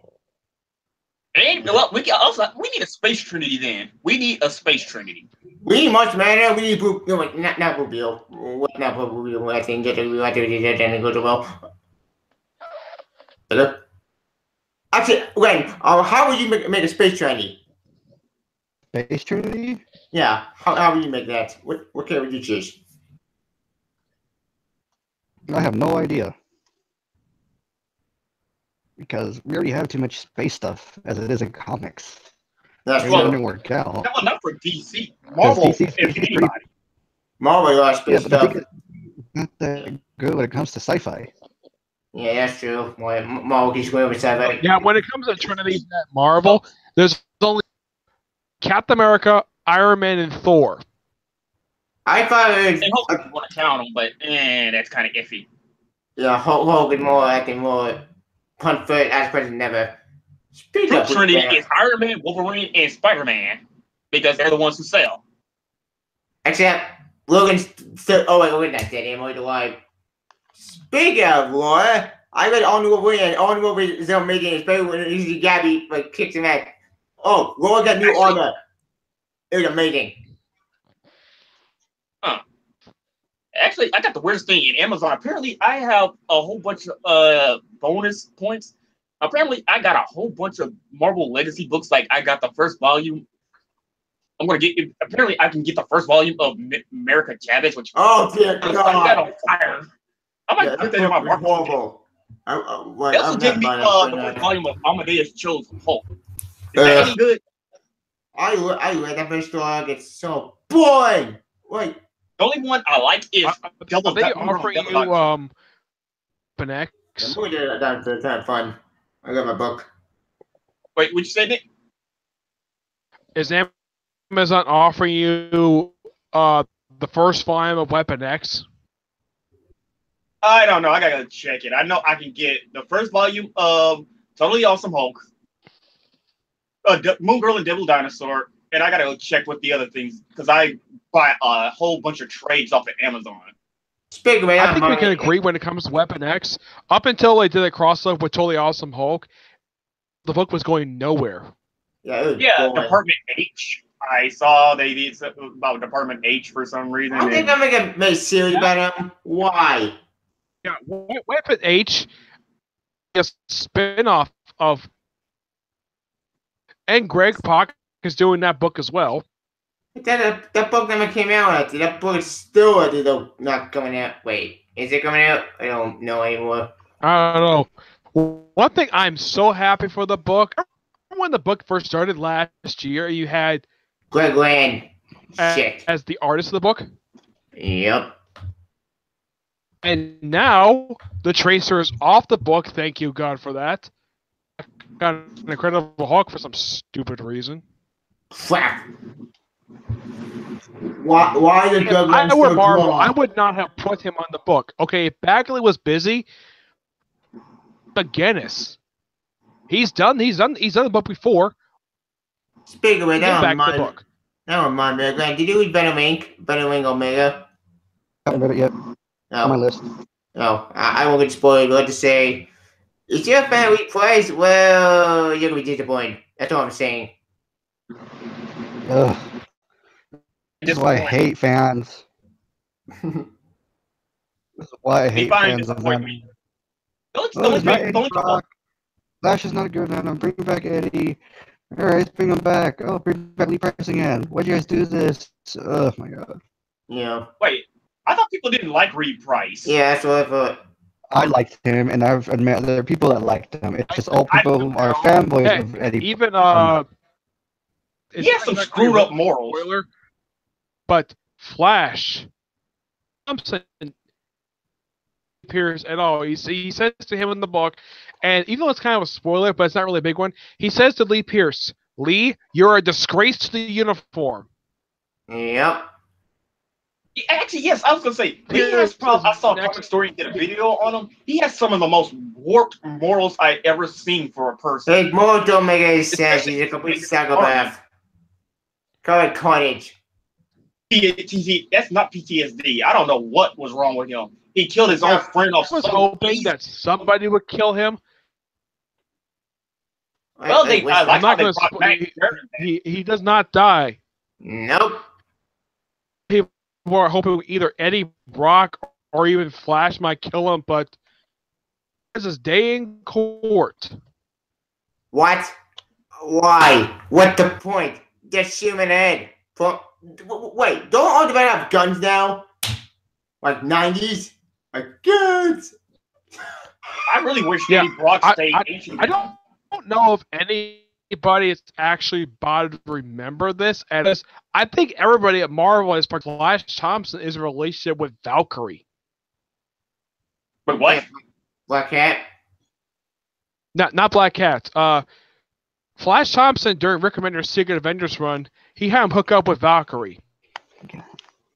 When the heck did that happen? There's a lot of things Marvel either forgets or they just don't reference anymore, like DC. Yeah, that's many relationships that they do that writers set up that, like I can think of another one, but no one borrows anything with it other people's books, and that was Hawkeye and the original Spider-Woman. Yeah, remember that relationship? Well, actually, Matt Fraction broke that off. He broke that off in his run. Yeah, I don't know why, because that relationship only lasted for roughly 2-3 years tops, and it didn't go nowhere. But apparently, they talk about them like they're exes, and then is Peter Parker still going to be dating Mockingbird? Unfortunately, yes. Because I know that. Yeah, but she's mad at him for wrecking his bath for apparently her bathroom being destroyed. Yep. So that was like whatever. I don't care. Actually, I think it's kind of out of character how she got fired from S.H.I.E.L.D. Did she quit S.H.I.E.L.D. to help Peter begin? What about Assassination? Junior pretty much fired her, from what I heard. Yeah, but here's the thing: S.H.I.E.L.D. is gone. I don't know why in the world they said to get rid of it again. It's stupid. Yeah. Okay, so now the villains are just gonna have free Hydra. The villains are gonna have more free reign. Actually, this honestly makes no damn sense. I mean, if they're gonna bring back S.H.I.E.L.D., if you're not gonna have Captain America as director, I don't know, help back in charge because I don't think if I can trust her. Why not put Daisy Johnson back in charge? Before they got rid of her because they politically 2 years. Yeah, they politically got. The reason why she was removed as director of S.H.I.E.L.D. was because she basically authorized she basically put together and executed an unauthorized invasion of the country of AIM. That people invade the country. Yeah, Marie Hill pulled a Nick Fury where she basically Daisy Johnson get into a position where she could get fired. She was secretly scheming behind her back just so she can take over. Yeah. The fact that Daisy Johnson was like, what, 18 when she took over S.H.I.E.L.D., and she didn't like that? Yeah, though some people claiming that, like, I think it was an issue of New Avengers, some people thought she was 16. Yeah, Claimed she was even 14. Yeah, it was confusing because I could, like, ask the question, like, how old is Daisy anyways? I mean, she looks like she's in her early 20s. During the Secret Warrior series, I'm not sure why Rosenberg did this. He got in a relationship with the character Inferno. Which one is that? Inferno is that new character. His real name is Dante. Of course, they call him Inferno as reference to the poem Dante's Inferno. Oh, get it?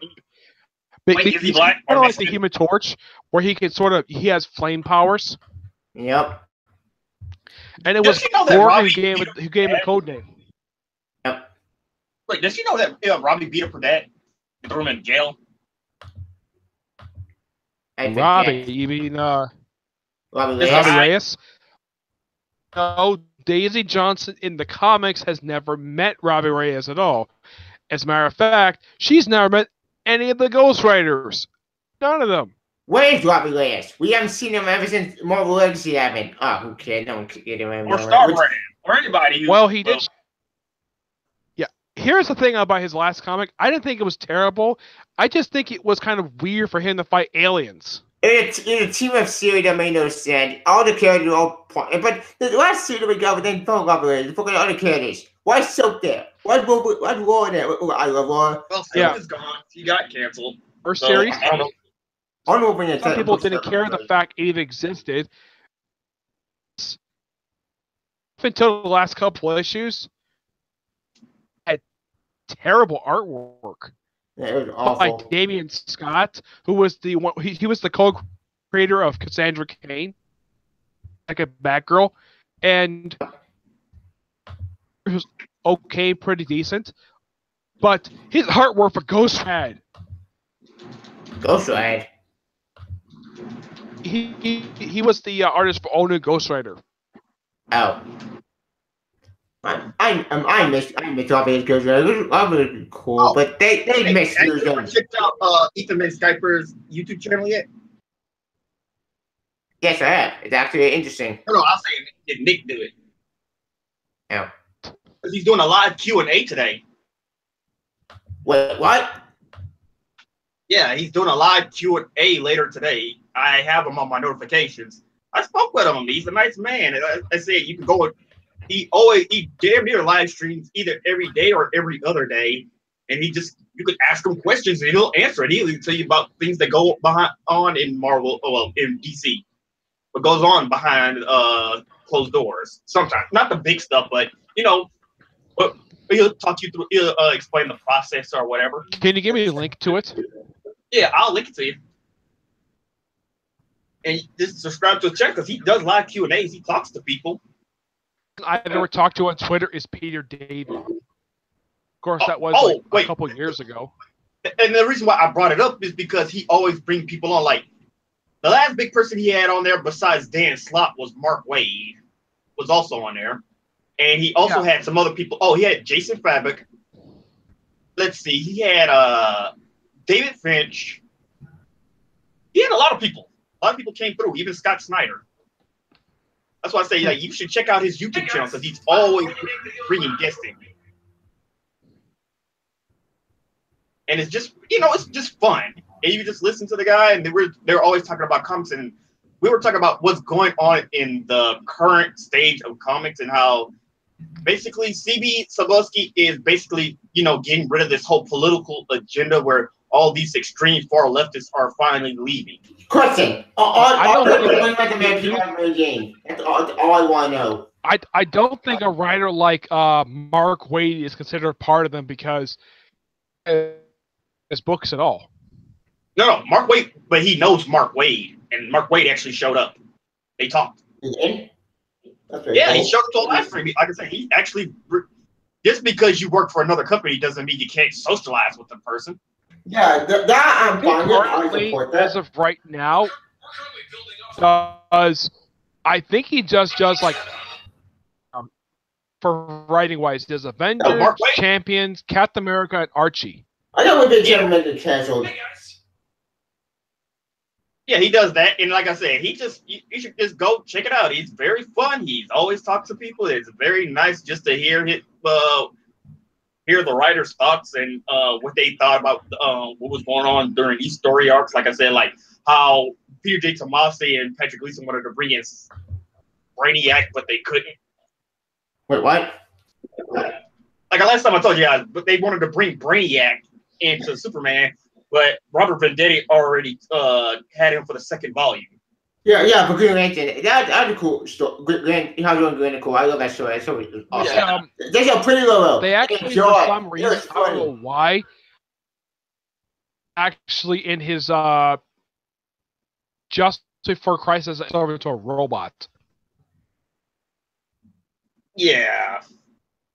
It always seems a little weird whenever he goes back and forth between his looks. Like he's that look, or during Convergence he has the John Byrne look. Except during Convergence, wasn't that about the future and Brainiac? Was it a big like kaiju like monster the one true thingy? Brainiac was apparently the futures in Brainiac. Yeah, It really that confused the hell out of me. What the hell was that crap? Ignore it. So this show up in that miniseries that did have a delay between issues. You trying to tell us? Oh God. Though, yeah. I looked at him, and one person, I think it was Ed the Blue Goblin, he thought he was the version from Super Friends. I looked at him like, this is not like anything like the guy from Super Friends. It looked like the one that Jeff Johns did from the storyline Brainiac. Yeah, that could be dumb. I didn't get that. Though the thing is, comes to publishing Power Rangers now, the Power Rangers series, that one along with Go-Go Power Rangers, are the only comics I read that's published by Boom. Huh. Weird. Everything else I read just mini-series. Because Boom is not exactly a company I get into a lot of their stuff. I try to be honest. Those are going to Power Rangers because I'm a Power Rangers fan. Yeah, I try to be instead with Their biggest product they have there is the longest series they had there that's published to this day, and that's Lumberjanes. Never heard of it. Yeah, it's this weird camping. It's kind of like it's similar to Gotham Academy. It is. So with Gotham Academy, that's the only thing I've read in it. Is that crossover did with Gotham Academy. They did a crossover. Never read that book. Oddest series. It's one of the oddest group of characters I've seen.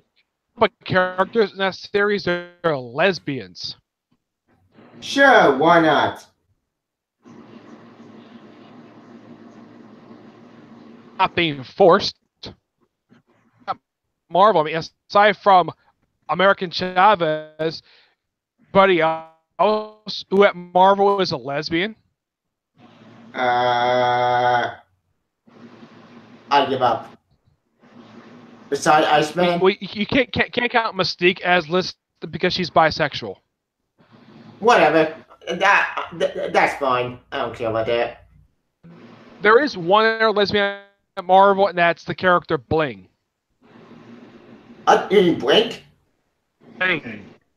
You know the you've ever seen her in X books where she has this sort of like gray skin and she can shoot like bone marrow stuff? Yeah, I heard about that. She's weird. She is a lesbian. Okay. Wait, who's a lesbian?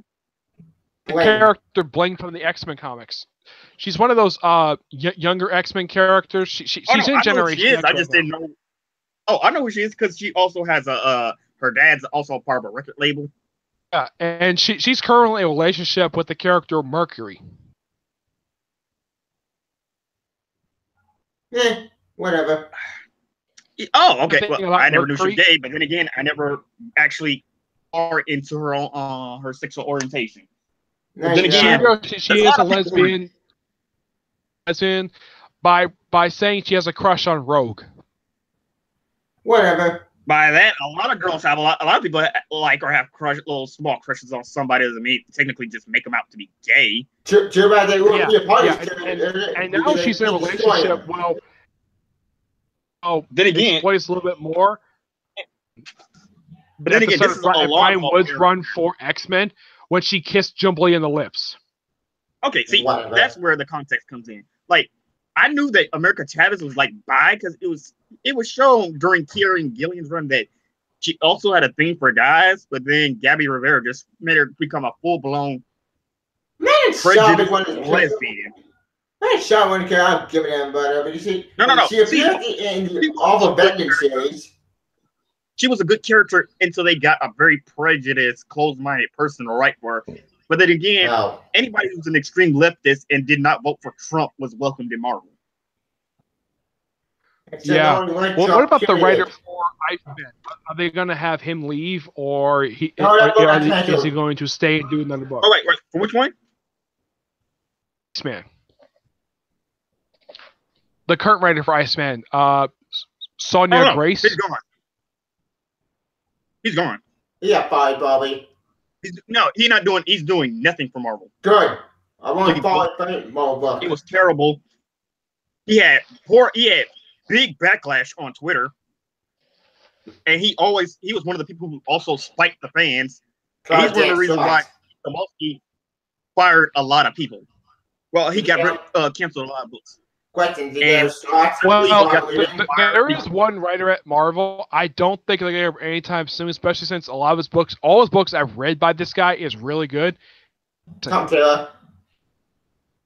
Well, I don't know, because he was signed on during Alonzo, but then again, he has an exclusive contract, and they have to honor that. Yeah, Tom Taylor. Yeah, but in the case of Ed Bronson, I mean, the guy currently does Iron Fist. He does Old Man Logan, and I think that's it. He just does those two books, and they're both really good. Yeah, actually, Max Burmis, the guy who writes Moon Knight, is a good book, but the man is fucking crazy on Twitter, where he told fans, if you think there's SJW tendencies in his book, don't buy his comic and to eat his ass. Yeah, that's what you tell your. And I was like, Flex, what the fuck?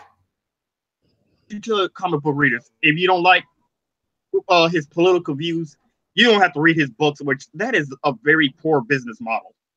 That's a whole business model. That's how your books get. What the fuck? Sounds like that to me. Sounds horrible. Like I said, they're doing a clean house right now. Yeah, that's why you're. I hope while they're cleaning house, the artist who's currently doing Star Wars off the book because the artwork is still terrible. Oh, yes. No, it's still terrible. And that's in Star Wars. I don't care about the book anymore. Yeah, Aaron Gillian is a writer for the book. He's writing good. It just the artwork is so bad. I have a good artwork. Horrible. Actually, they're not the Apple book that I'm giving them out. People prefer the actual graphic novel that came out after The Last Jedi because they hate it. People are pretty much on the fence where this new trilogy is basically the death of the Star Wars franchise because the Mark Soul movie is going to fall down the coffin because she seems to be a Mary Sue, and I can actually see that. Yeah, I keep hearing that a lot, and I'm tired of it because I'm just done. I'm sorry. Finn should be dead, but then that useless Asian chick, she almost endangered everyone just to save Finn. Yeah, forget it. Ben actually didn't want to win. I'm on his side. Like, what'd you do? Also, Mark Hamill, the way they make Luke go out and the way they made him become as an old, bitter man. Yeah, that's bullshit. He's coming back for the third movie, though, because he signed on to the trilogy. Yeah, but the Force Ghost now, but why? Why didn't they kill off Luke? You want to kill off Luke? Fine. Everybody said that this is Disney Star Wars. We got to get rid of all the old characters. So we got to kill them all off first. So we can make way for the new ones. Except, problem. Leia is dead. They can't exactly kill her off because the actress died in real life. Yeah, Carrie Fisher. With that Yeah, but they still got characters. Yeah, people are still trying to figure out what they're gonna do with Princess Leia. There was no plan when Leia be a big part of episode 9, but then that plan probably went to hell because now Carrie Fisher's dead, unfortunately. That breaks my Yeah, heart. which about that stupid petition that some people decided to do when they tried to get Like Jedi announced Planet. as director. No, not the one that came before that one. When JJ was announced as new director for episode 9, after Colin Trevorrow left, they were like launching this stupid petition to get him removed as director because he offered nothing new to the Star Wars franchise. Yeah, I He don't get did. that one. The guy who did The Last Jedi offered nothing new.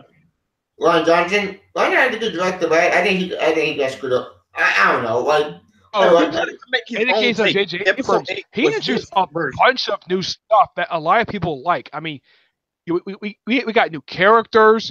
We actually got new villains. In the case of like Snoke and We don't know nothing about Kylo Snoke. Ren. J.J. Abrams, no got killed Abrams- off like that. No. Abrams is Killed doing the off, whole but- Snoke story. I think the most disappointing thing about The Force Awakens, I think a lot of people can agree with this, is Luke's, where it's like 2 minutes. Yeah, No, even even Mark Hamill said he was pissed because they didn't tell him he was going to be there in only for 2 minutes. Yeah, like what the hell? From anything, but when he signed up, Disney told him nothing. That made me mad. I'm not happy about that. Like, what the And I wonder hell? what George Lucas feel. I wonder how George Lucas must feel right now. He probably Seeing bitter. his franchise. Yeah, but as far as I know, of the 3 films released so far, he loves Rogue One. I don't Well, yeah, understand because that's took place in some continuity. They actually still, treasured some things that actually happened. Even though they're Well, not come forth to existence, without being mad. Jedi, no. Awakens, but I have not heard his opinion on The Last Jedi yet. That's because everybody's still mixed. People are literally either you love it or you hate it. There is really no no in between. honesty. There is no real in between. Hate The Last Jedi. I think it was a good film.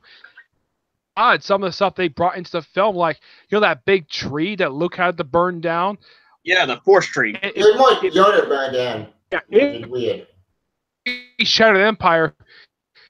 What that tree is, or where Luke got that thing from? Because if you just watch the films, you're like, where did this tree come from, and where did these books come from? That confused the hell out of No, me. you Even see, Batman 2 didn't address that. That's the problem. Then the movie failed to do its job. You should not go to additional source material to understand what the movie should have told you. I'm tired of Like, whole like Star Wars Force canon stuff. Like his lightsaber. Oh. The lightsaber. Everybody got mad when Luke threw it away. Like it meant nothing to him. Where was Green So lightsaber? what happened to his green blade lightsaber? That's what I that wonder. wasn't Let me the answer one. that She question. gave it to him. The one she gave to him was his original lightsaber. Yeah, the blue one. He used from No, that from, was Anakin's. Anakin's was blue. No, I'm Luke talking was about green. his, That's the one she the gave. one he. Remember from the when he saw it in New Hope and Empire Strikes Back, it was blue. Yeah. That guy, it was green. Yeah, they no, changed green it. is Return of the Jedi. Yeah, but that's the one they kept. That's the one they chose to keep because they wanted to differentiate that between when Lucas did the prequels. He didn't want to give him and Luke the same lightsaber because then you couldn't tell the difference. Yeah, which makes a lot of sense. Yeah, I think- that's yeah, how but they the would same do it. Green blade to Obi-Wan. Obi-Wan had a green blade. No, that's Yeah, Qui-Gon. and Qui-Gon Jinn had a green blade. Obi always had a blue one. Yeah, Obi-Wan blue one. Because Qui-Gon And the Jinn only was reason Jedi Samuel Master. Jackson had a purple one because he exclusively said he would not do the movie unless he had a different colored lightsaber altogether. And that was awesome. Yeah, and Differentiate of course, himself. Mace Windu, his lightsaber was purple, which Awesome. only one ever in the Star Wars canon who has a. Actually, they brought it up in the lore. They changed up the lore that actually started bringing multicolored lightsabers in. Yep. Because, if Mace Windu is special, then that means there has to be other special lightsabers out there. Yeah, and Yeah, you know the whole thing of the crystal that powers the lightsaber, the kyber crystal. Yeah, Lucas came I up know the with reason for why it's the red. I think it's the splinters of the mind's eye.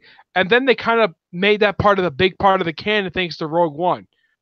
Kyber crystals. Yeah, where actually you gotta be careful how you construct a lightsaber. Nobody could just simply build one together. Even if you have the Force, you still I gotta be remember an careful how you do episode it. of Rebels because I've only watched the first couple seasons of Rebels. Of course, it's ending soon, but I never watched one episode of Rebels ever. It is a fantastic series that plays. It's actually a good series, but the problem I have of it is that it's just got filler. Well, here's some things that you gotta love about this show. Lando, they even brought back the original actor who portrayed him. Yep. Which everybody said, what happened to him? Actually, Everybody this actually thought it story was is my Leonard question. Where is Lando? Actually, people thought, well, where's Lando He Calrissian? is. But they only brought him back, but Vader came in the series, and he's voiced by James Earl Jones. Yep. Watch the series, like, yay, Yeah. Vader's voiced by James Earl Jones. And they brought Ahsoka in, and Ahsoka was still Ahsoka. She basically went off to do her own thing, but she was still using Two lightsabers. that, and she looked like she was going to the gray side. The people who did season 2 is they brought back the voice originally in the Clone Wars CGI series, Yeah. and they even brought back. They had a few episodes of season 2 where they brought back. Didn't they end didn't they even Rebels because they wanted to do that whole freaking Star Wars the whole thing about females? No, I don't know. No, Rebels still going. Rebels gonna end, I think, this season because Grand Admiral Thrawn is still alive, which I am praying that it don't come off. Oh my God, Yeah, because I know they have another show. It's gonna be all about the females in Star Wars, which everybody said this is just basically another feminist it's a agenda. terrible idea because look, I like female characters, but we don't need every character to talk about a female. Can we always have male characters? Is Jedi or Sith? No. Well, in the series, they even had several episodes of ones I watched where they had C-3PO show up, and he's voiced by Anthony Daniels. Yeah, but season 1. Nice. Yeah, that is the weird thing about him. I mean, he's practically the only person who voices at all almost everything related to the character. Authentic as possible. Yeah. Yep. Let's see. They even had Darth Maul. I know what that Darth Clone Maul. Wars series where they had. You remember that pirate Hondo? Yep, I remember. He showed up. Captured. Yeah, I was so surprised to see him. The fact that he was still around. Is Darth Maul still He is kicking? on? No, Darth Maul died. He Obi-Wan killed him. Good for good this time? Who, Maul? Yep, he's dead. Yeah, Darth Maul killed him for good for this time. Yep. This time he's dead. I did see Maul pop up at the end of season 2. I was happy to see him. Same. Until they did keep the same voice actor from I saw was the Clone Wars. I was kind of hoping Ray Park might do it again because in the movies, I'm just a little surprised they never brought him back to voice the character in the TV show. The problem with the movies, the new movies, is they made it so they basically redid the entire The Return of the Jedi, Empire Strikes Back, because basically Last Jedi is the Empire Strikes Back. The Empire has a jump on our heroes. And now we're going to get The Return of the Jedi. That's kind of the thing with Last Jedi. It kind of feels like a mixture of stuff from both Empire Strikes Back and Return of the Jedi. People Is that planet Kret? I thought that was Hoth. It looked like Hoth. Yeah, it did. Also, Captain the only Phasma. thing with the People thought of Jakku. People thought it was Tatooine. Also, Captain Phasma. Also, Interesting. about that too. She's gonna, dude. I guarantee she's gonna show up because How? She got big. Why not? Body pit. She's gonna show up in the third movie because she's Captain Phasma, and it's gonna be based of a freaking character who was awesome in Game of Thrones. Yep. She's waited like 3 times. I think that twice. Yeah. One thing I appreciate, if you've read the Phasma novel, like I waste my time. novel itself, she actually makes 2 appearances without a helmet on. Yeah, but we want to see the novel in the that Phasma's a blonde. But one thing I do appreciate the fact because the actress herself is a blonde, so they confirmed it in the Phasma novel that Phasma is a blonde. You never got a Phasma comic that was like 2 issues or 3. I don't know. I didn't really get a Phasma comic because it felt pointless. There was a Captain Phasma comic done by Kelly Thompson. Really good for the first few issues, and the last issue was rushed. It's like, Actually, one guy we're gonna blame for bringing down the shields at Star Killer Base, kill him, destroy a droid for no reason, and destroy the character who was her co-pilot throughout the whole series. Kill her off because she wanted to tie up a loose end. What was this woman going to do anyways? I mean, the woman was a great character, and then Phasma just kills her off in the last issue for like no reason at all. I don't know. I mean, I didn't really. I don't know. It's I don't even know what they're only, gonna do. it's the only Star Wars episode miniseries that I actually kind of felt very rushed at the end because all the rest of them felt like it took their time and actually had a pretty decent ending to them. The only one did not have a decent ending to it at all. It felt pointless. I never read the series, but I heard it just mess. Actually, I hope The our Wars miniseries is going to be drawn. Wait, what? Oh, I said I hope Kylo switched sides at the as a whatever the title of the last movie for the trilogy is. Because there are no more Sith, as a tie-in for no more Jedi. They do a one shot. You know how in the film they mentioned that Kret was a former rebel base. Yeah. Explain why they abandoned it. Actually, he's not going to confuse that on me. We're going to put Battlefront 2 campaign with times into movies. Oh, wait. Everybody's wondering how did Snoke won the Empire? It's a desert planet, and it's covered with salt. And I thought this was really weird. They had this old guy walk on the salt, and the salt turned red for some reason. I'm like, that is odd. Well, the thing I want to say about it is because there's no more Jedi and there's no more Sith, therefore they can rebuild the Jedi and Sith order, or they can just create something brand new. Well, technically, you can kind of count Rey as a Jedi in training because, well, she did receive some training from Luke. What training? There was no training. Did I miss anything? She's basically the most powerful Force user because, I don't know. Well, there was one thing Luke did notice about her when she was using a lightsaber. She's very good at using it. Yeah, even though she's never been trained in it. And which killed off a lot of theories. Like, I actually like the fact that they said that your parents are basically nobodies. You don't need to be special to be powerful. Yeah, let's say Anakin, for example, Luke's father. No one knows who Anakin's father really was because, according to his mother, she said, as soon as he said in Phantom Menace, she just got pregnant. She does not know how. Had him. Of course, they came with that stupid metachlorian theory, to be fair, which took a lot of people off. To be fair about that, no, it's just one word aspect of it. Plus, who cares anyway? Actually, I see people say I can see both ways for metachlorian. Like, why don't if it's metachlorians, why don't people just collect it from the bodies of a dead Jedi? I can understand that, but here's the thing about that. I didn't care about that much. One thing you can praise about the second and third films of the prequel trilogy, I mean, there was a lot of good things you could say about the prequel trilogy, despite a lot of people hating them. Let's see. Fantastic. Erwin Greger is probably one of the best people about that trilogy. Also, he's along with the Emperor. Yep. Also, George Lucas was giving us CGI, which we have today. He experimented with that stuff. Yeah, at least he got playing. At least he did that. Jar Jar Binks getting very little screen time in the second and third film of the prequel trilogy. Because everyone hates him. Everyone hates him. We all can agree that he adds nothing to the movies.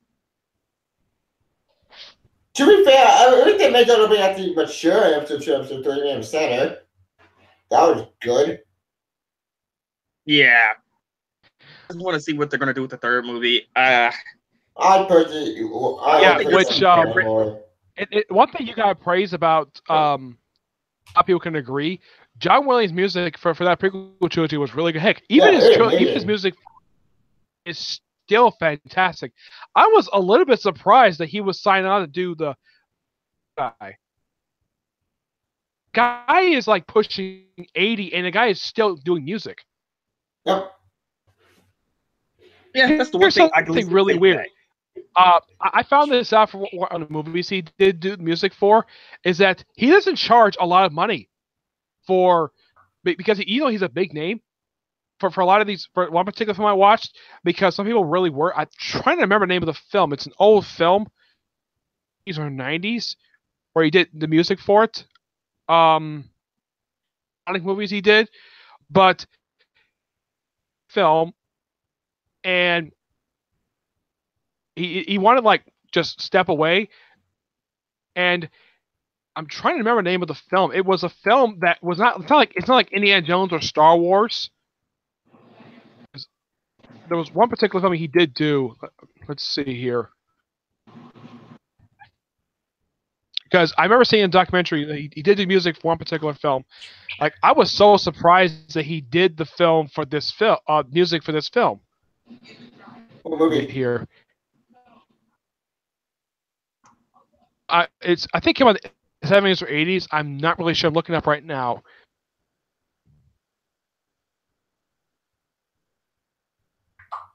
It's not E.T.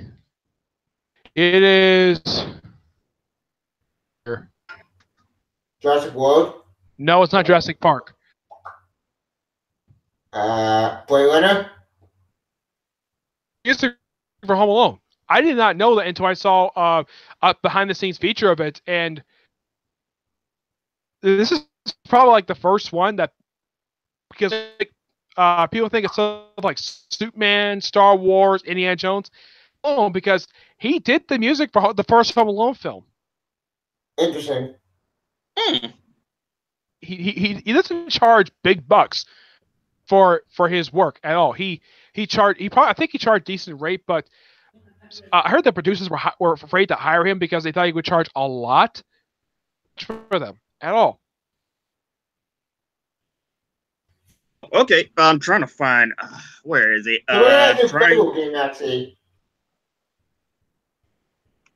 Because one, I gotta end this soon to go eat, but also I'm trying to hurry to find Ethan and Skyver's YouTube channel so I can give it to Nick. Okay. What one movie end there though? What else should be done tomorrow?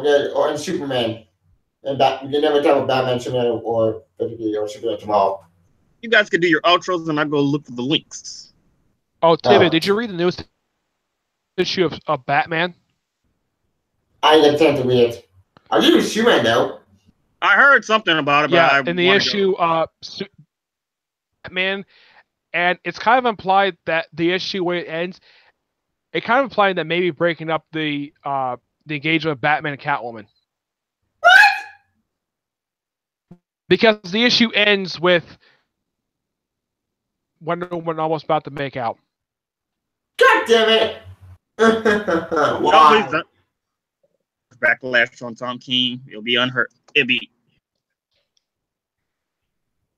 like, well, I love Batman, Wonder Woman, but come on, well, only the Batman Catwoman. I want to see having a way being canon. Yeah, I don't know why Tom King did this for, especially since she's in a relationship already with Steve Trevor.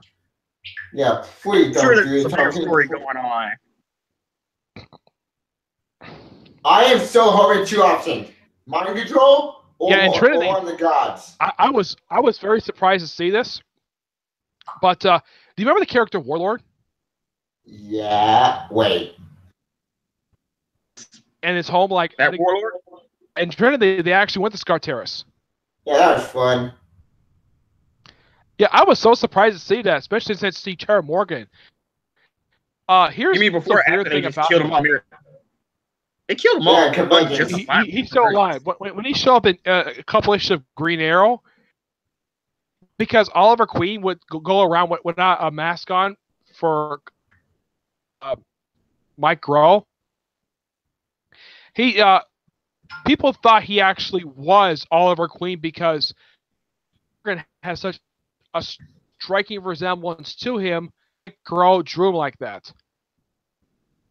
Yeah, I do actually kind of see it. Oh, and here's the link. That's to Ethan's YouTube channel. Okay. He just subscribed there. He does, like I said, did do. I think it was Green Lanterns, wasn't it? He only does Green Lanterns. Hal Jordan, the Green Lantern Corps. Is he still doing it, or they changed the the only artist book- for it?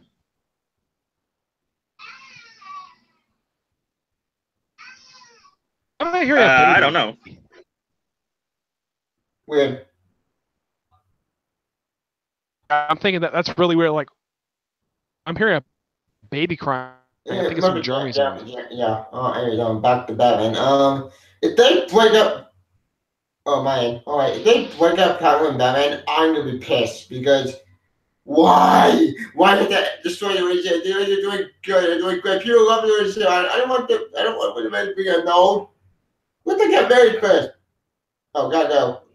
Yeah, okay. All right. You can follow me. Just bug it. You can follow me on Twitter. And you can follow me on Twitter, and I'm joining the comment later. We're going to do the next discussion on Sunday. Okay. Well, I'm Nick Lenz, and you can follow me on Google Plus and Twitter. And please subscribe to my YouTube channel. I need more subscribers. Yeah, me too. Because And you'll see us sometime this weekend. Yep. Until then, see you guys. Mm-hmm.